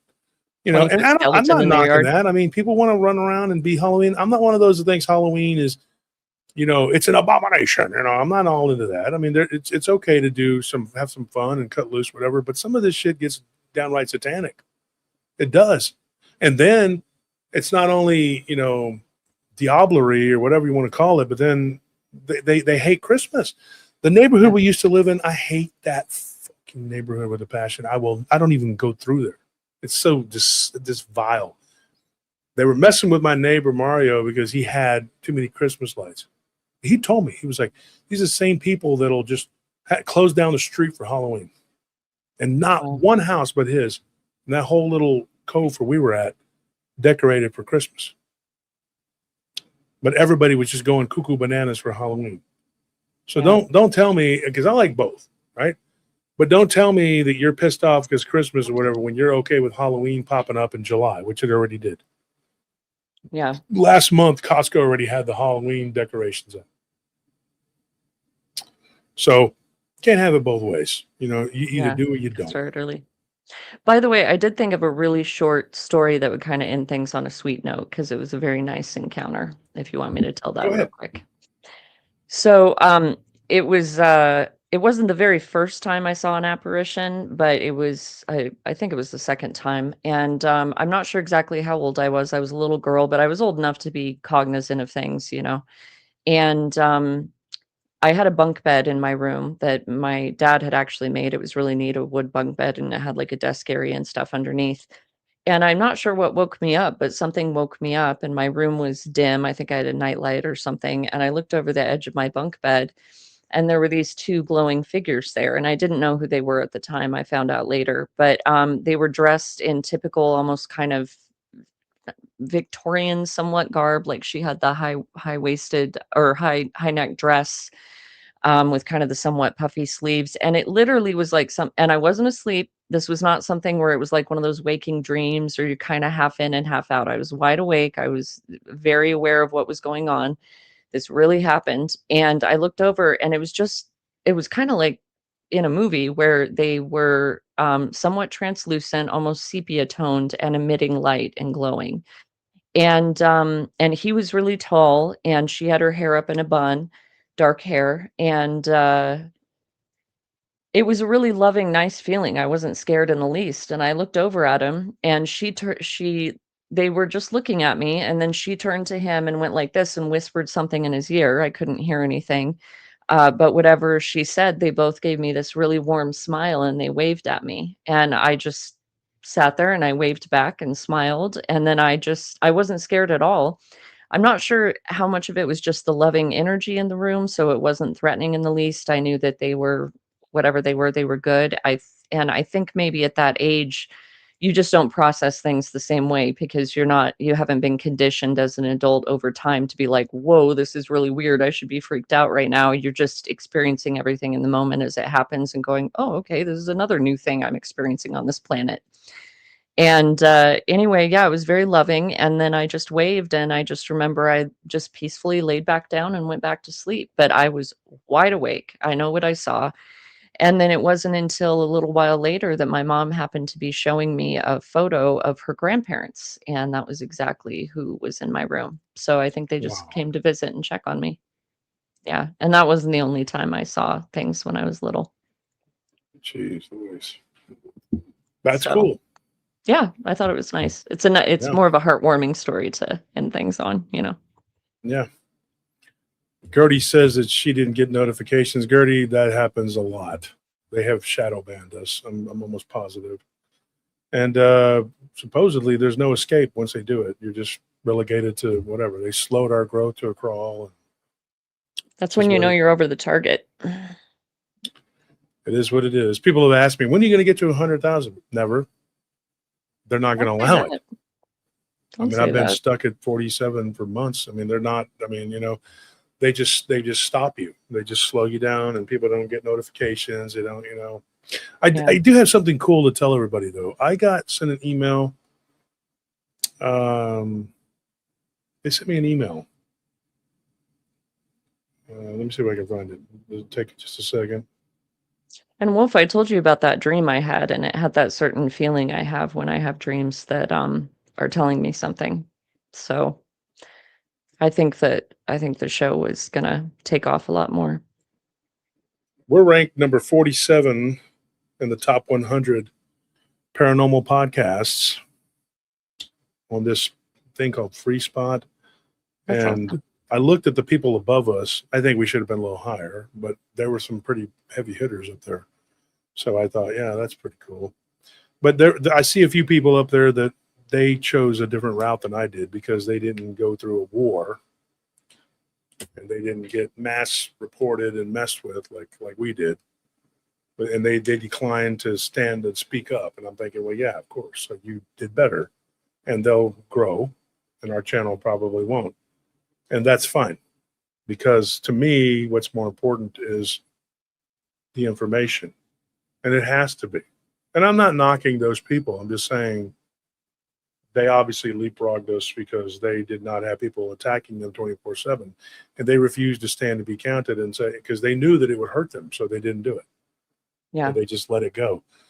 And the people that were doing that, they were attacking a lot of innocent people. And I felt like I could have just went away and ignored it after they were semi-subdued. But then who knows what would have happened. But I am positive that we did a good thing by rooting them out, because they would have just continued to attack. And literally, they annihilated some people's channels. And that's what their goal was. And they were trying to do it to us. Yeah. And yeah, it hurt us. And we probably won't ever see the big numbers, but I look at it like this, and this isn't no consolation prize. This is the truth. Quality over quantity, because here we're like a family. You know? Absolutely. Yeah. I love how we always like close out shows saying, love you, It's like, it's nice. I told Nellie before, like, I feel like you guys are definitely part of my soul family that I was meant to know in this life. And Yeah. it's so nice to have that kind of feeling of extended family, the family you choose. I mean, my actual family is absolutely wonderful. I definitely was blessed. I thankfully wasn't born into a rotten family, and they all, are very loving, very unique, special people. But it's just nice when you have that extended group of people that you cross paths with in life, and you just know you're meant to know them. Yeah. Well, we will see you guys tomorrow night. The Real Random Files, 8 p.m., right? Tomorrow night, Yeah. Saturday. Right. That'll be the Real Random Files. We are getting tons of views on the replay. Now, what we do get on this is the replays. We get a ton of views on the replays. And I had a listener, she asked me that, and I told her, I said, the reason that is because people aren't getting their notifications, so they're not showing up for the lives. But then they see, oh, he did a show. So then they go back and they watch it, and they know that we did a show. Yeah. And so that's what happens. And then you get like thousands of views on there, but you're not getting a huge chat. And that's actually fine, because when you get too many people in the chat, we see 600-700 people in the chat. People are talking shit, acting weird, and the moderators are flipping around, So there are bright spots to that, silver lining. And plus, I'd like to stay off the radar of certain entities, just to get, because they're just so vile. There's so many evil people doing so many evil things, dude. I mean, I don't ever want to be targeted and thought of, to where somebody says, hey, we need to get rid of this guy, but I'm not afraid. I'm not going to sit there and go, oh, I don't want to say too much, but well, golly gee, they might come, fuck them. They're going to do what they're going to do. Excuse my language. Sorry about that. But I just get, I'm sick of it. I don't care anymore, and the older you get, the more you don't give a shit what people think. You don't care.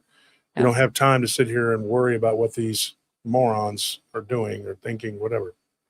And I think it's kind of a compulsion in a good way for all of us, that we just feel this absolute need to talk about these things and get this information out and share it, discuss things with people. And I just strongly feel, that's part of kind of almost the Holy Spirit just pushing you, that you're supposed to be part of this unfolding of awareness in the world in whatever little way you can be. Yeah. We'll see you tomorrow night, and we'll be talking, bring those AI stories, Anna, and we'll talk about it, and we'll we'll actually talk about your Facebook post and how it got everybody all ignited. Because nobody did that on my Facebook post. If people come to my Facebook, they don't do that shit. You know, I get and some you got like 10,000 weirdos, man. followers, but I made the mistake. I didn't realize that Facebook was like, this is going to be a platform and it's going to monetize and all that. I kicked like thousands of people out. I had over 5,000 people, like that big old, you know. I started kicking people off, and Nellie's like, you can make it to where they just follow you. And I'm like, oh, well, I kicked a ton of people off. Because then you get more people in there talking back and forth. And even if they're arguing back and forth, you get paid for that. And I was like, I didn't even think about it. I didn't give a shit. I just didn't want to deal with them. Yeah. Yeah. My patience levels have definitely decreased over time. That's for sure. It will happen, especially when you believe like we do. Okay, guys, thank you for tuning in. Thank you. We'll see you tomorrow night. Real Random Files on Rumble with Anna Choate and Dick Richards. And Anthony, you want to say goodbye? Goodbye and good night, everyone. Yeah. Good night. Thanks, guys. See you soon. Good night. Okay. Good night.